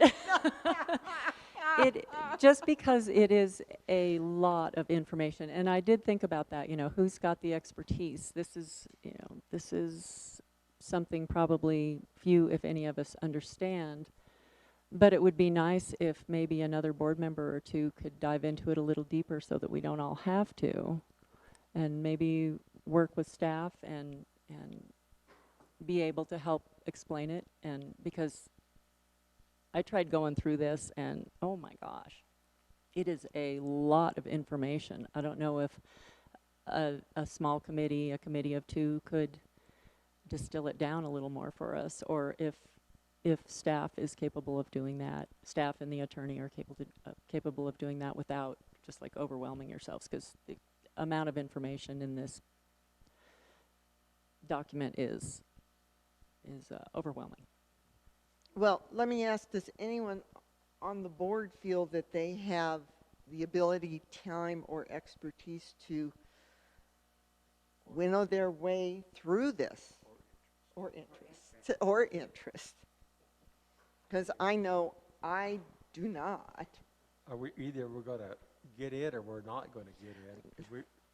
And we're really not going to get anything out of this at all. Yeah. What we're doing is just helping the state to be able to get as much money as possible. You try to get them to the 95%. Right. Right. So, eventually, the far future money may trickle down.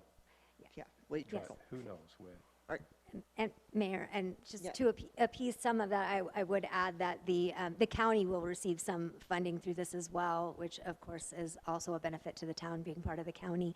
And Attorney Nerlin has already been through this process and review with other communities that he represents, so he does have information and data that he will bring back to the board at the next meeting. Well, that answers my question then. Thank you. Okay. All right. So, unless there is further discussion, then I suggest we move on to the discussion regarding additional advisory water committee board members. Ms. Mack, and I see Mr. Seriani here too. Would you like to address the board on this issue?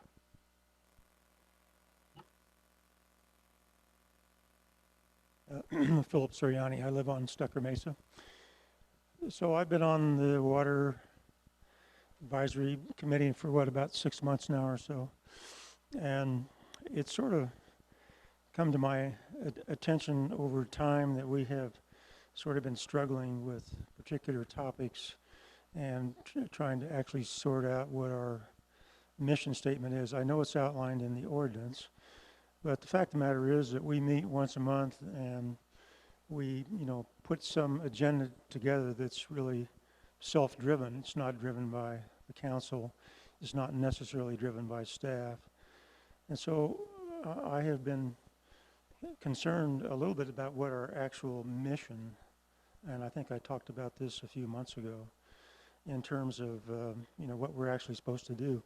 My area of expertise is running treatment plants, I like to interfere with the CDPHE.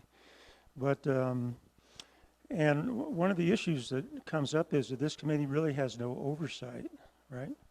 In other words, Travis, who runs your plants, is subject to the oversight by the CDPHE.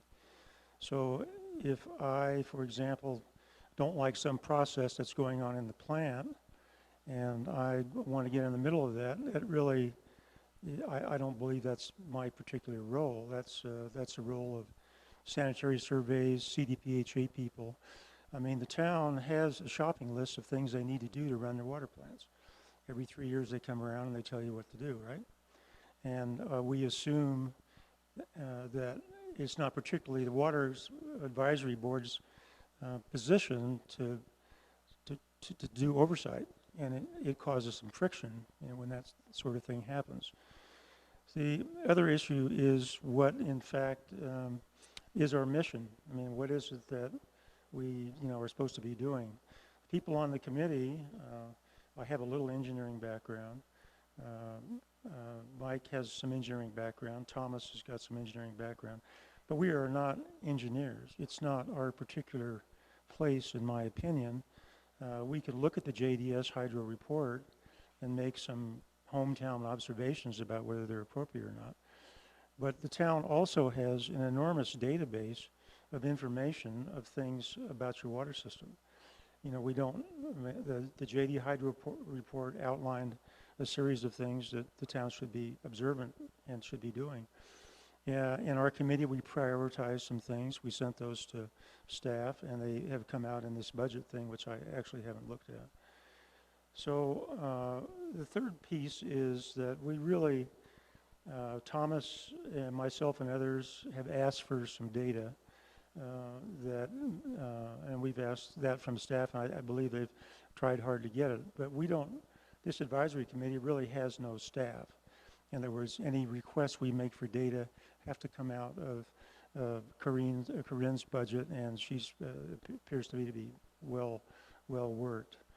So I guess the fourth item is what's our role here, and it's not very well defined in the ordinance. You get together, have a meeting, dream up some stuff to talk about, make a few recommendations, and go home.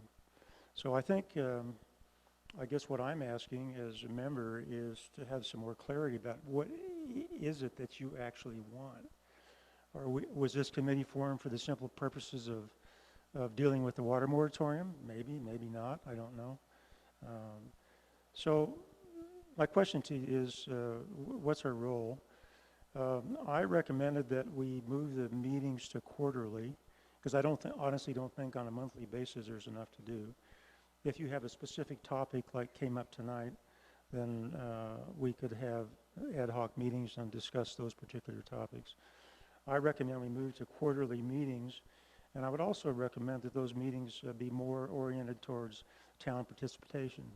Now, we can get together and talk about water rights, for example, up on the mountain. Who owns them? Where are they? What are they? It will take 2 or 3 hours of trying to explain that at this forum. But possibly on quarterly meetings, we could have a topic, maybe more town people that have an interest in water could be interested in that, and make it more of a community access to information kind of a concept. So as a member of this committee, frankly, I'm a little frustrated about what the orientation should be. And I think you need to define what it is you want out of us. And do we have any oversight? No. Do we have any staff? Some, not nearly enough. And so, from my perspective, it's been honestly a bit of a waste of time. So I would urge you to kind of figure out what you want and give us some direction. Thank you. Do you have anything to add to that? Well, Trustee yeah, Knapp? the discussion is about adding an additional committee board member or board members, which was brought up at our last meeting. Some of the public and even some of the water committee members said it would be nice to have a broader representation, more representation from the water companies who people feel right now don't have a voice. I just see it as if we had 5 instead of 3, I hope it's not a waste of everybody's time for these meetings. They have been frustrating, and they have been hard to manage and hard to understand what the role is. But I think that there are probably some very, very knowledgeable people out there who maybe now that we're going now that we've been meeting for a few months, would be willing to come in and help us out and bring in some fresh information. One of the names that we're looking at is a NEPA specialist, and she runs a water, I think she might even be certified water operator, and getting more voices and more representation on the water committee. I mean, we have the board appointee, the 3 public members, and then a member of staff. I don't see any problems with adding 2 more members and opening it up again to finding some more talent. Okay. Questions from the board? Well, Yes, I think if that's what the board wants, or the committee wants, we should certainly give them what they want. Do you want it in the form of a motion? Sure, if you want to make a motion. Are we ready for that? It does require amending the ordinance. Well, I think that the committee, even though they're searching for answers today, gives us a little bit more information. I appreciate their work. If they want more people. In a situation where they seem to be flailing around and not really figuring out what they need to do. You know, you're probably right. And right now, we're struggling to even exist. So I'm not sure what to do here. The board has never given us any direction. The board has never asked what we're doing. I doubt they watch our videos of our meetings.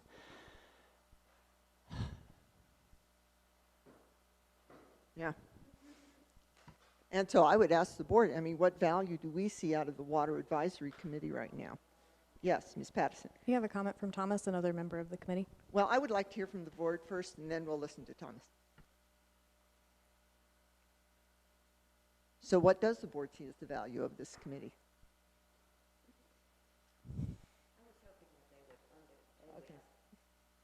I was hoping that they would understand all of this stuff so I didn't have to try. Okay. What we're supposed to do is in the ordinance, if you've ever read the ordinance. Beyond that, I guess it's up to the committee and to bring the board direction. And when we do, we get no responses. And I don't know if that's the way I present it. I don't know if it has been a really difficult, there's been times that one other member's been ready to quit, and there's definitely times like right now that I'm ready to quit and let somebody else on this board try it. This committee needs to exist. That's my opinion. We need to have more organization. A lot of that's on me, and I knew it was going to be hard. It's a lot harder than I thought it would be. You know, I didn't know that all this stuff was going to be brought up by Philip, and I appreciate he brought it up. We are struggling. How about the board give us some direction? So, all right, let's listen to Thomas, and then we can take this further. Thanks. I agree with the sentiment presented by Philip and Tammy. And our mission is well stated, but very broad, I think, is the problem. If you read the ordinance, it's like, learn all about the water system and fix all the problems, right? And in my experience, having a little bit more narrow focus can be helpful in problem solving. So basically, we lack leadership, no offense, Tammy, and I'm as much at fault as anybody else because, you know, the ideas that I've brought forward, while not met with resounding enthusiasm, I probably could have carried, you know, gray water system ordinance and, you know, work on the data analysis. But, you know, whether it comes from you guys, from the board, whether it comes from staff, whether it's like, okay, you know, Travis stands up and says, hey guys, you know, we really need help with figuring out how to fix these springs, you know, like something specific we can do. The problem is that we don't have any specificity. And regarding additional people, that was a topic that I brought up a couple months ago, and we have been meeting for 10 months at this point, by the way. 10 months is the count. Because I was approached by a water fill station user who felt that it might be good to have a representative on the board because, or the committee, because, you know, they have no voice. They're out of town for the most part. They're not on a water company. So in the interest of equity, I brought that up. I don't know if adding more people will make us more productive. If you want a product, tell us what you want, you know. I've been fighting for years now to get the use information, the most basic information that I can use to scale the problem. You know, how much water's coming off the mountain? You don't know. You don't know. You don't know. You don't know. You don't know. You don't know. You don't know. Nobody knows, because we can't measure it. Okay? In my opinion, that's step number one. Measure it. And it's been a fight every meeting. We're getting I'm a little explaining off to you point. why we haven't accomplished anything in the water committee, which is the topic that was at hand, is it not? Yes, but we're Okay. not talking about data analysis. We're not. That is talking exactly about- what our task could be, Yeah, right? could be. Could be, right? So, in my opinion, that is step number one. And if you want to, you know, go through the ordinance and see if data analysis is part of it, we can fight over that, fine, you know. But I think it's incredibly important to know how much water we might possibly be able to have in this town, right? That's number one. Number two, how much water can we collect? How much can we treat? How much can we use? How much can we dispose of? Okay? These are the questions I was interested in answering on this board, on the committee. If you want us to do something else, just tell us. Okay, thank you. Yes, Ms. Patterson. So I'd like to make a recommendation that we get the water board on an agenda before the end of the year with the ordinance in the packet to discuss potential changes, what membership should look like, whether we should provide annual goals for the committee from a board perspective, what our annual goals are for them, or even 3-5-year goals, what we want the water committee to accomplish, so that they have direction and so that we are providing clear goals to them. Okay, I would like to get some, either have a subcommittee of the board look at this instead of bringing it back and being some kind of amorphous discussion again at the board level. That meeting with Travis, meeting with Corinne, and perhaps a board member to sit down and say, okay, what is it we exactly want from this board? And then bring recommendations back to the board. Yes, Ms. Patterson. So I want to put your question back to you. Who on the board has the expertise for this versus the water committee itself, where the expertise lives? So I would ask for the water committee to bring that to us and participate in what this looks like going forward, and to say, hey, we want an annual goal. We want, here are our top priorities outside of whatever anybody else is bringing, but the water committee itself, here's what we think we can do, and here's the timeline to do it, and this is what our process should look like. Does the board support that? Because I think it's accurate that we have not provided good direction, and I think part of that is we don't have the expertise to even tell them where we want them to be. And that's frustrating for everyone, and I understand that. Yes, Ms. Beck. I would add that we have had no direction from staff. That's probably been the hardest part. Is it's almost like we're on two different teams.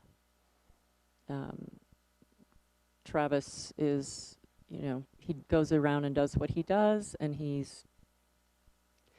we don't know what he's doing. He's even started working on some of the things in the JDS Hydro, or was already working on them. We didn't know until it was brought up at one of our most recent meetings. It would be, I'd like to, and maybe this needs a new director to be able to do this. We need to work with the staff and not parallel to the staff. And maybe that would require its own little meeting, I'm not sure, but everybody on this committee, and I include the staff, wants the water system to work at its best. It's just how to make that happen, how the water committee can help usher in that phase of, you know, more more annual maintenance, writing up of schedules, just have everything in order in this multi-million-dollar system that right now really is not an open book to the public or even to the water committee. Yes, Trustee Bear. Well, I think that Thomas laid out goals that I'd be interested in hearing from. How much water's coming off the mountain on down, I think that's a very good starting place of things. And you could lay out a program to get that information, come and present it to the board. At least the board could say, we'll give you the resources that you need. I think that's maybe one thing you're looking for. But we need to hear from you your primary goal, and that's a very good one. And what do you need to accomplish that? I'd appreciate that anyway. Mayor? Yes. From the staff level, I would add that I support the Trustee Pattison's recommendation that it come back and be reevaluated, because we are hearing that the Advisory Water Committee isn't receiving direction from staff, and I think that being a new committee that was formed, it's evolved, and everyone has learned different information and things that are needed, because when this committee was created and voted on by the board, it was a board that was to receive direction from the board and provide information to the board. Staff was a support. It was not something that was supposed to be led or directed by staff. So I definitely think it is something that should come back, and because it has morphed and evolved, and everyone's learned from its infancy and creation, and it's been bumpy, and that's a good plan and structure. It also gives the Advisory Water Committee time to think, as well as staff to think about what that additional membership would look like. The board had very specific guidelines for what they wanted those memberships to represent in the initial plan, and I would think that if we were going to do an amendment to the ordinance, we'd want to clearly define what those new seats would be familiar with and have experience in, and the expertise they would provide to the town. The other thing that I would like to see is to hear from the staff's perspective, what can this water board, what questions do you have that they can answer? So how can the water board help staff as well? Okay. Yes, Trustee Bear? I'd like to hear from Thomas, his response. I know you had one to my comments. I'd like to hear from you. Specifically, yeah, the JDS Hydro report has a really good outline for which springs can receive which type of flow meters, and the expense was laid out in the report as well for each of them. I think it was something like $40,000 off the top of my head, and I don't remember if that was maybe per installation. I think it was something like, I think that was right. I don't know, but it's in the JDS report.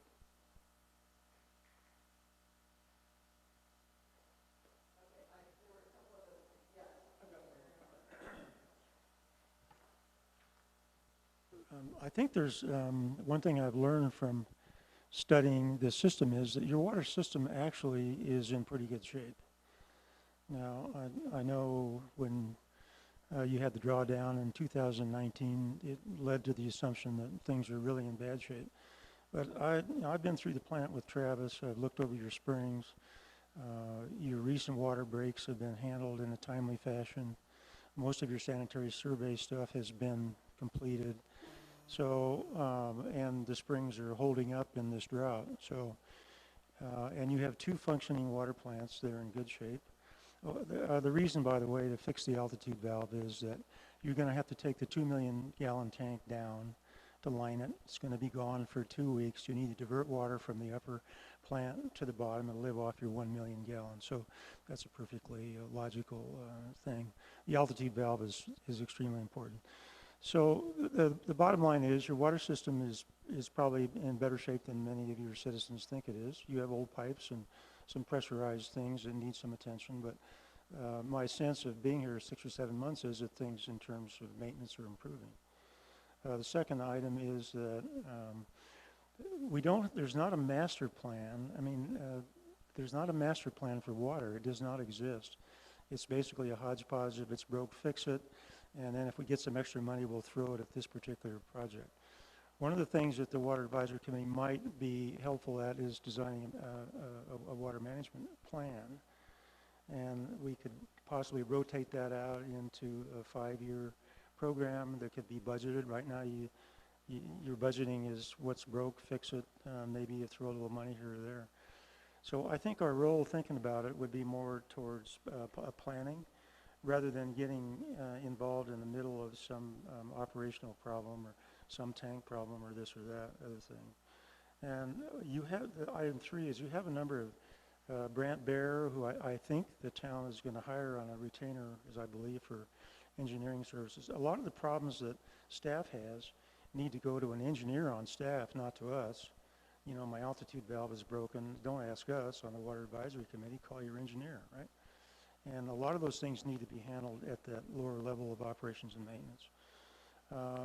SCADA systems, what we're really lacking now is sensory and what we call SCADA, which is sensory information. You know, we need to know what all your pressure zones are any given day because there's a lot of pressure on this system. You have a pressure zone failure, you're going to be in big trouble, and that's happened in the past. So a future planning event would be sensory functions, SCADA functions, smart meters.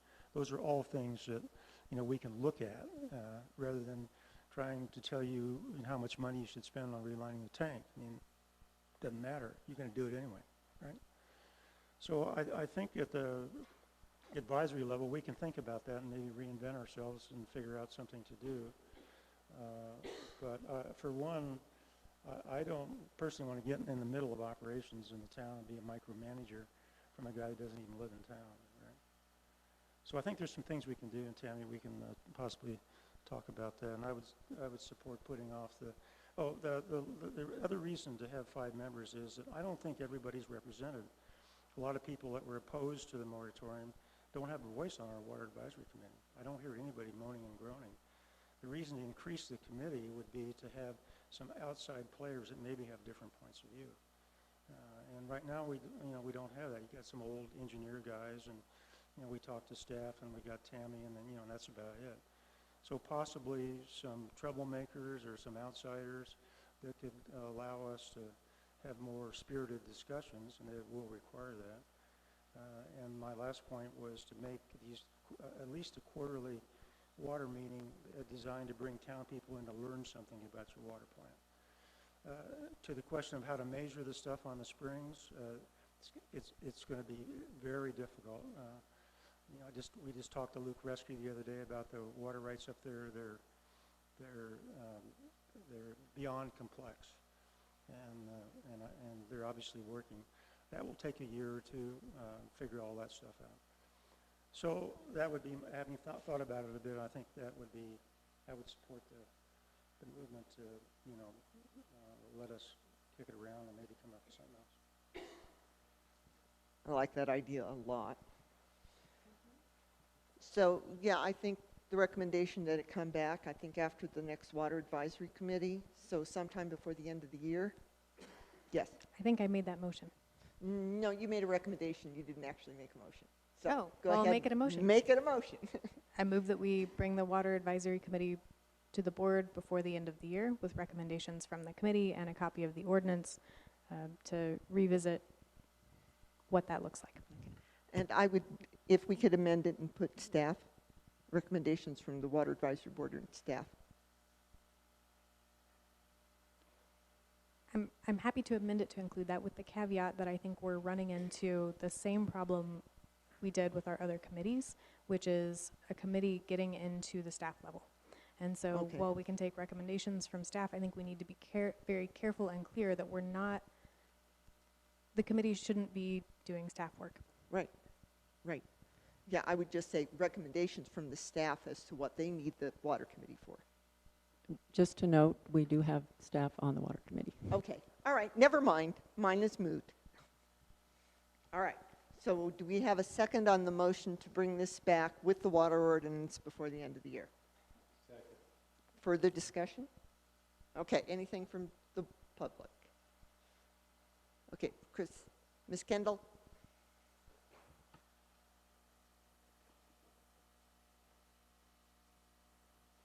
Chris Kendall, Minnesota Creek Road. I like a lot of stuff that was said tonight, but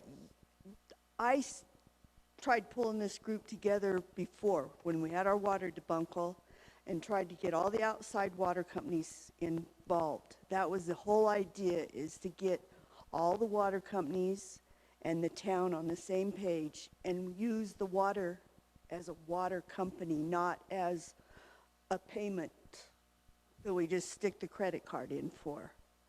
And you guys aren't, you put a lot of bounds on the water committee because you didn't want it big. And it needs more people. We need outside water from the water companies. You need 2 or 3 more people on that aren't just engineers or what. You need in-town users, out-of-town users. And the water companies, you got to get theirs take too. Here you guys are wanting to raise our rates $10 a month. Again, that's 3 years in a row. And you're not letting us have any say. Thank you. Thank you. Yes, Ms. Patterson. Okay, Mr. Bruner. Yeah, I feel like the committee is underrepresented by people from town. It's some engineer guys and a board member and a staff, but I think you do well to get some just ordinary people that would like to see some resolution to the current moratorium on there that might push a little bit just to deal with that, however we're going to work it out. So yeah, please consider making it bigger. Okay, anyone else? Yes, Ms. Patterson. Christina Patterson, Price Road. I would like to see it bigger. I've been to every single water meeting, and I believe the 3 people on the committee right now are exhausted.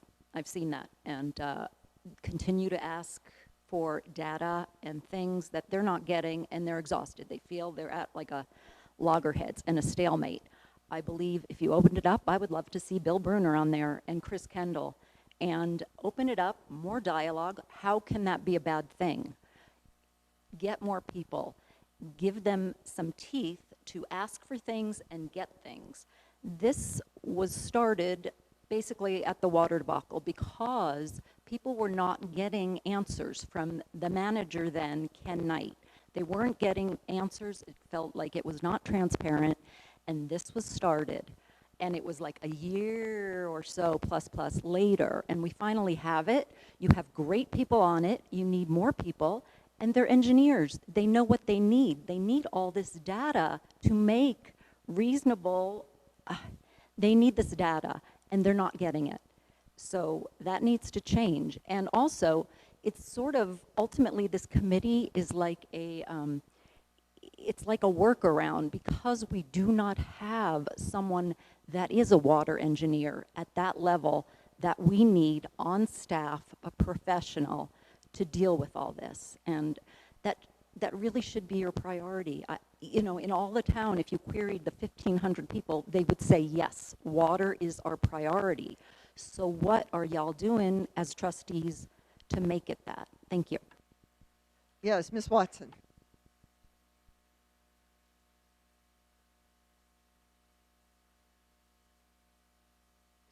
I feel like we're an orchestra without a conductor.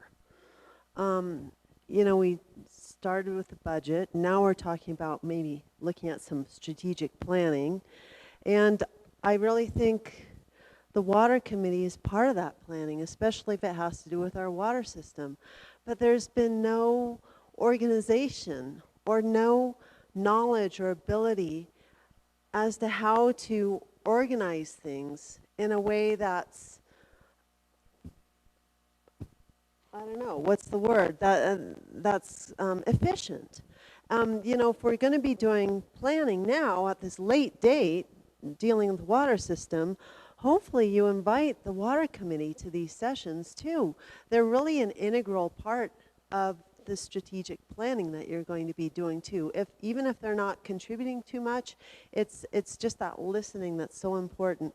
I don't know, I feel in a way that sometimes there's Team Town Hall and Paonia.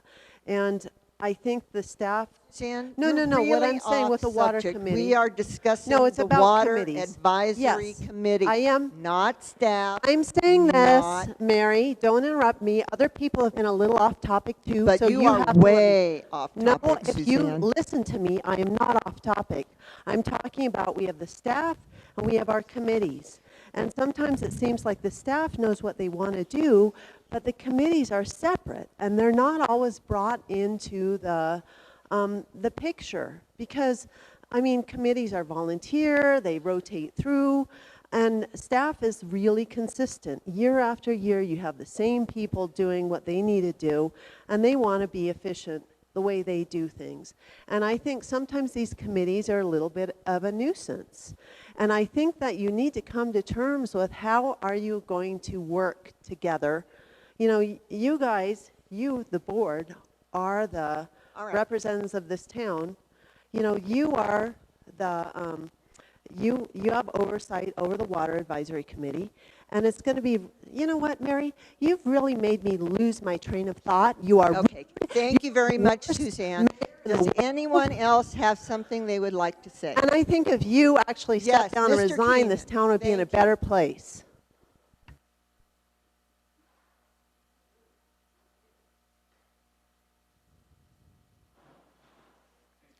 Turn it on. Thank you.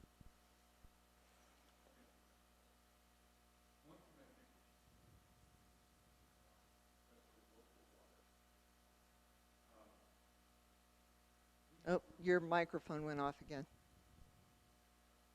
Oh, the battery may be gone.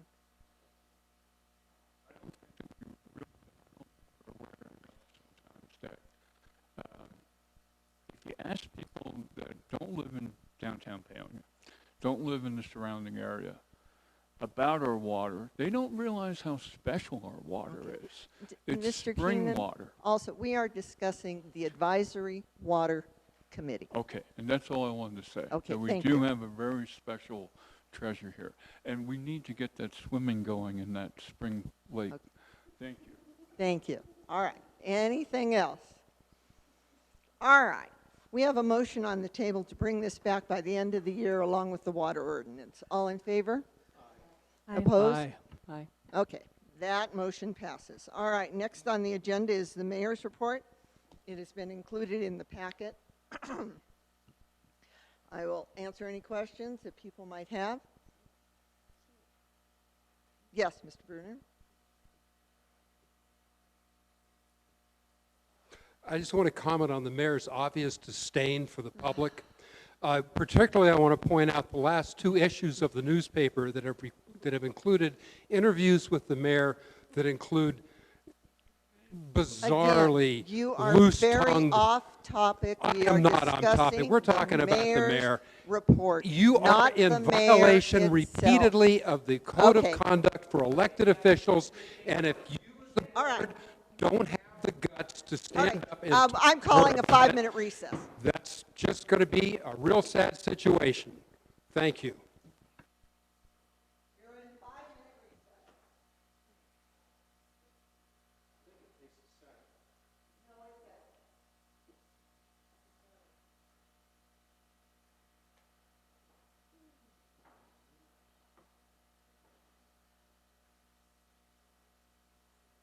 Just for everybody to know, there's an election in April. There will be empty seats on the board. Anybody can step up. You and me. Yeah. Oh, you too. What's that?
Okay.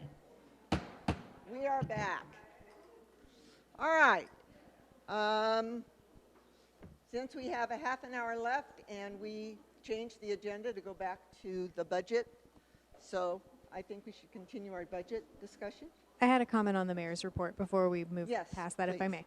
Thank you. So in reviewing the mayor's... Please. Thank you. So in reviewing the mayor's report, as I'm reading this, it looks like summaries from these local organizational meetings.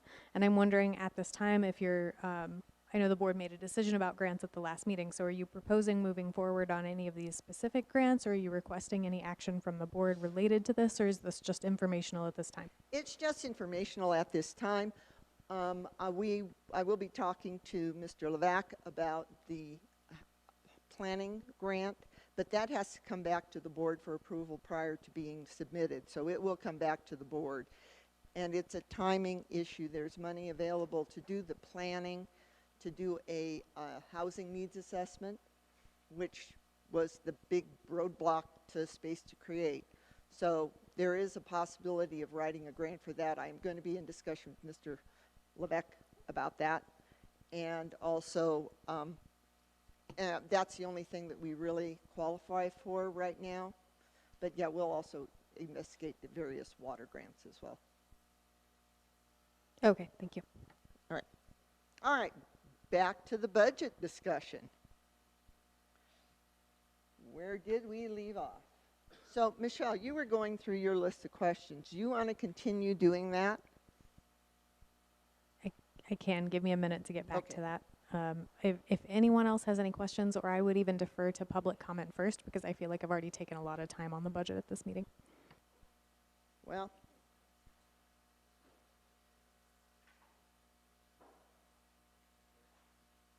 yes, Ms. Mick, sorry. Scrolling. So out of all of that chaos, it came a question from me. We had talked about engineering services and contracting engineering services. Is that in the budget, or is that something that has, yikes, kind of fallen to the back seat?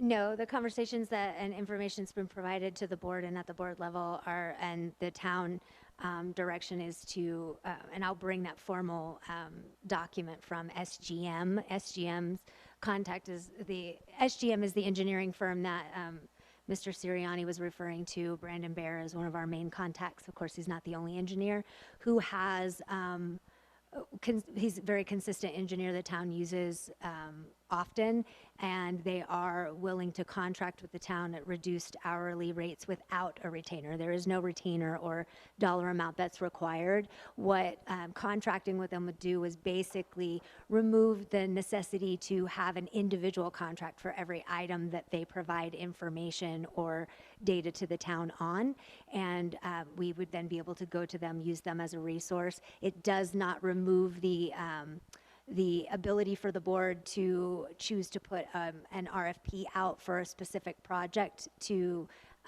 have that project engineered to see if there's different expertise or cost analysis that the board would want to review. So we have requested from SGM to send over what that reduced rate would look like and what that contract would look like so we can bring it to the board.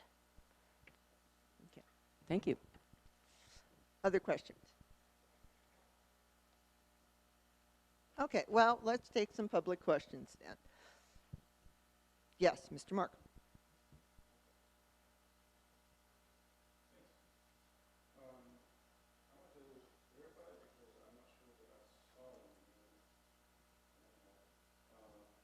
That it's under consideration to outsource the master plan generation? What we are talking about is doing contracting with someone to.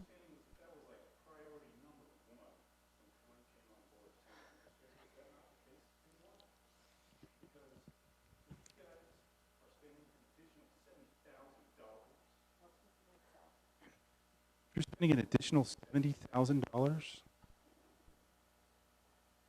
to finish the job? Maybe we should get somebody else to do the job. Consider it. Thank you, Mr. Markle. Aside from that, I did mention that the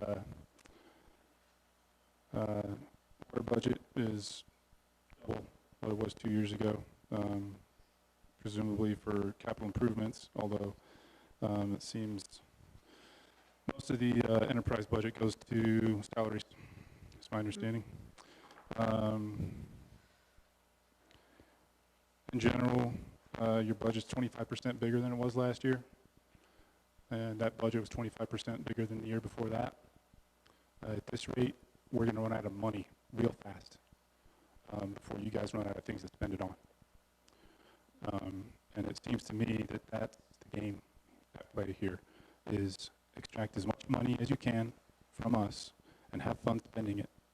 Buy new toys, buy computers, buy cars, buy trucks, fix up your office, buy a coffee maker. Who gives a shit? It's not your money.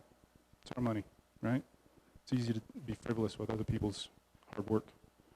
And I think that this budget is a really good encapsulation of the lack of representation that the people are getting from this board.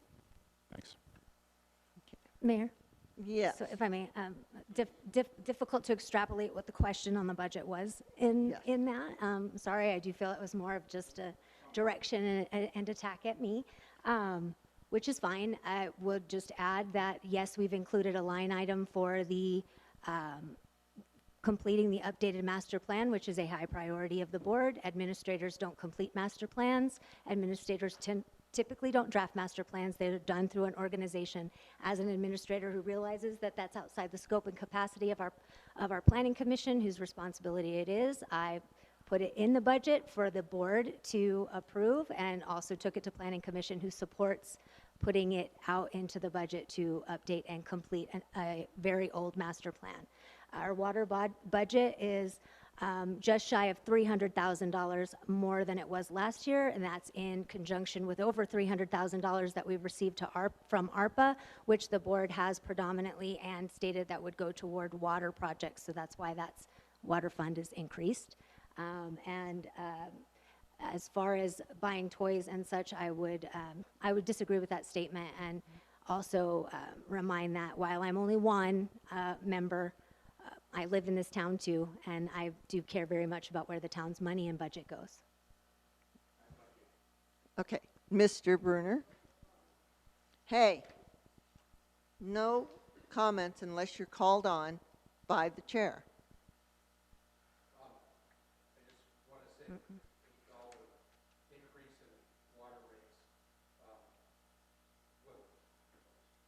Needs a battery.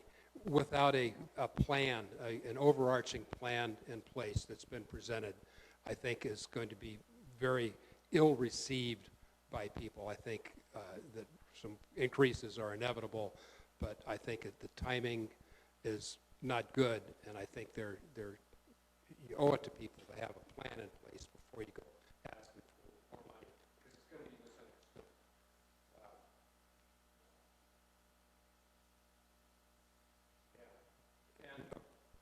By the way, a motion for a recess does require a second. Okay. Thank you, Mr. Bruner. Yes, Ms. Watson.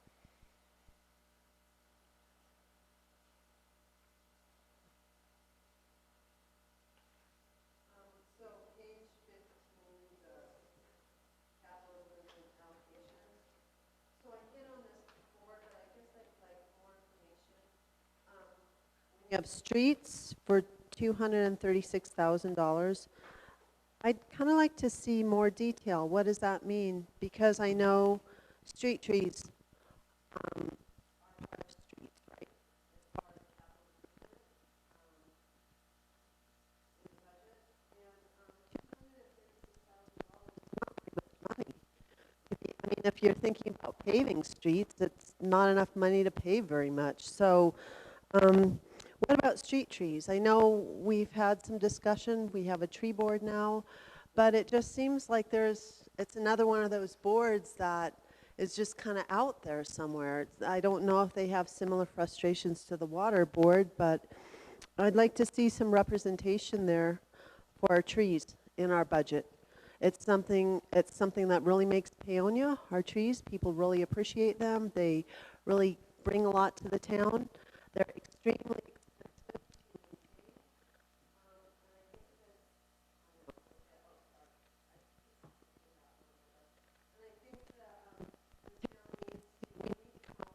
plan as to how we're going to maintain this instead of trying to play catch up when things fall down. Thanks. Thank you. Anyone else? All right, Michelle, do you want to carry on then? Sure. So I'll jump back in, and I'm also on page 15. That's where we left off.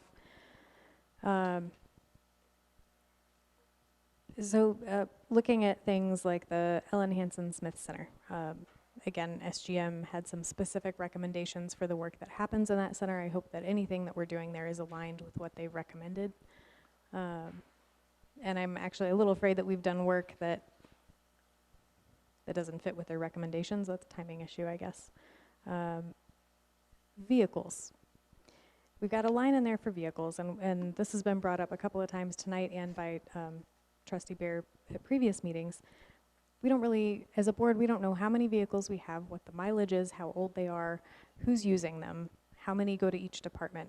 It's extremely unclear, and I think this is one of those areas where it feels like we're spending like a wealthy town, and we are not a wealthy town. We don't always have to buy brand new everything that we use here. I know a lot of our town citizens don't, and I don't think as a town we need to do that either. So I think a starting point would be to have more information and really just more justification. If we need 3 vehicles, we need 3 vehicles, but we really need to know, and the public really needs to know what that means and why we need them. Why can't we share vehicles? Why can't we buy used?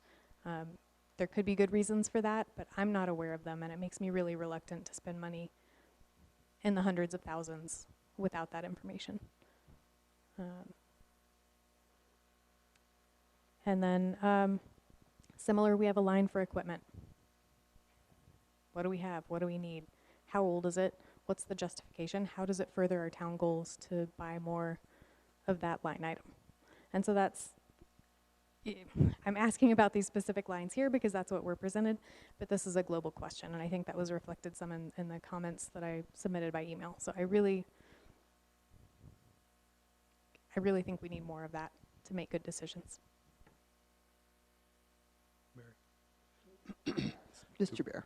To follow up on that, perhaps the more expanded list, what makes up these categories would be very much appreciated by the board. For instance, Michelle mentioned equipment. I know that something's in there, or did somebody throw mud at the wall? But explain it to us so we know what we're talking about, please. Give us the expanded list. Other questions? Scrolling, sorry.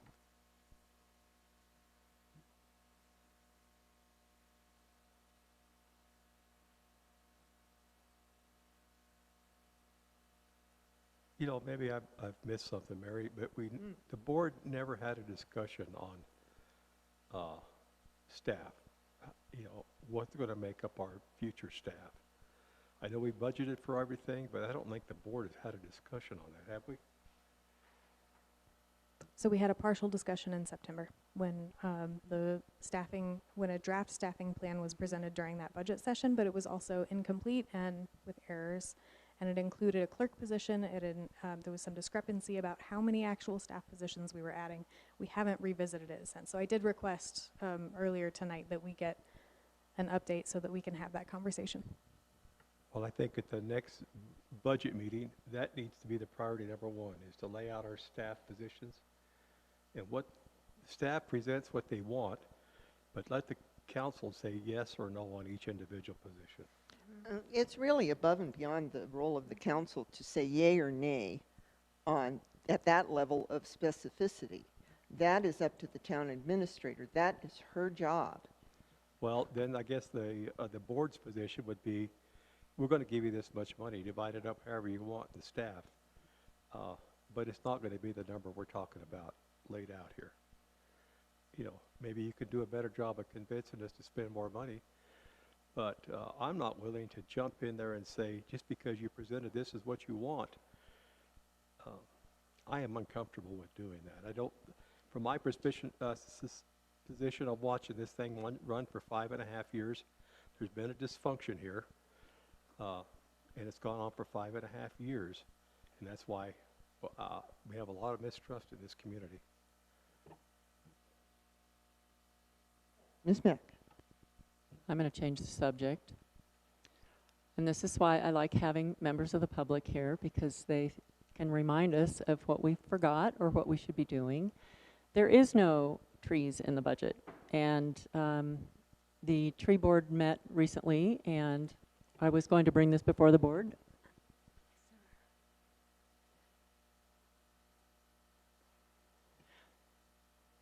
And neglected too, that perhaps some of the street marijuana money could go toward providing, say, like matching grants or $500 grants for people to prune their trees, or at least offer some incentive to keep their trees pruned. I think that I would have brought this up if there would have been a tree board item on the agenda, and again, I should have asked for that. But I would like to, at the next time we talk about budgets, bring the tree board information to the board and see if we can't fit something into the budget. And apologies to the tree board. Thank you. I just would say, I am not sure that pruning, and you can correct me if I'm wrong, that would fall under the marijuana money. That we probably could not. Actually, it does. So Okay, I'm wrong. First, there are trees included in the budget. They're just not defined as trees. It's through the matching that we have to do for Arbor Day and per capita. So there are some trees that are in there. It's just not, it's addressed as the Arbor Day and the support of the tree board. The requests that were provided to staff from the tree board are included in this budget. And yes, streets is defined at the state level and at the town level, as well as in the item that was passed on the ballot by the community. It does include trees and landscaping and sidewalk, curbs, gutters. All of those things could be funded through that part of the fee that we will receive from sales on marijuana in the town. You can't have street without tree.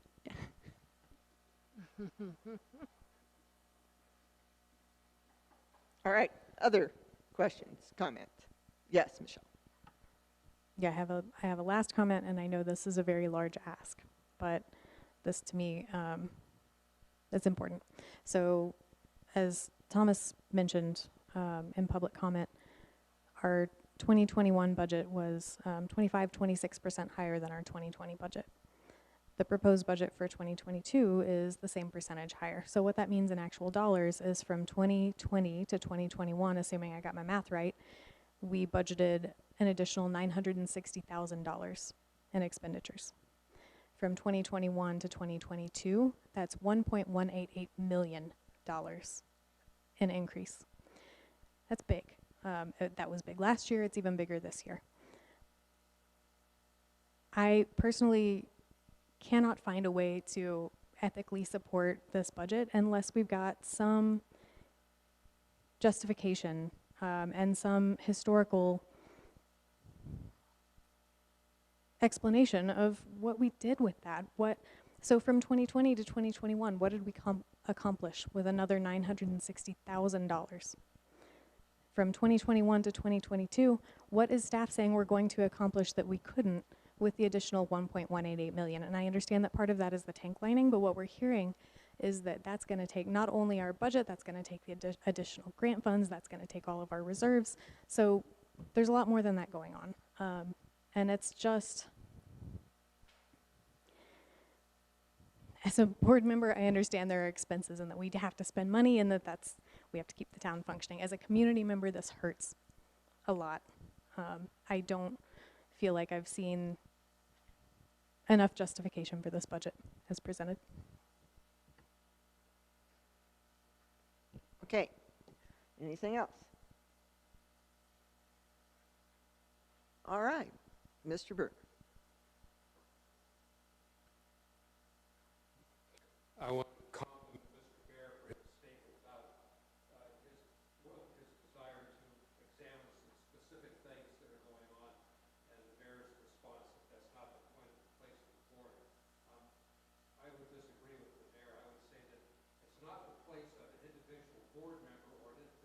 committee to step in and make specific recommendations on anything that the administrator is doing.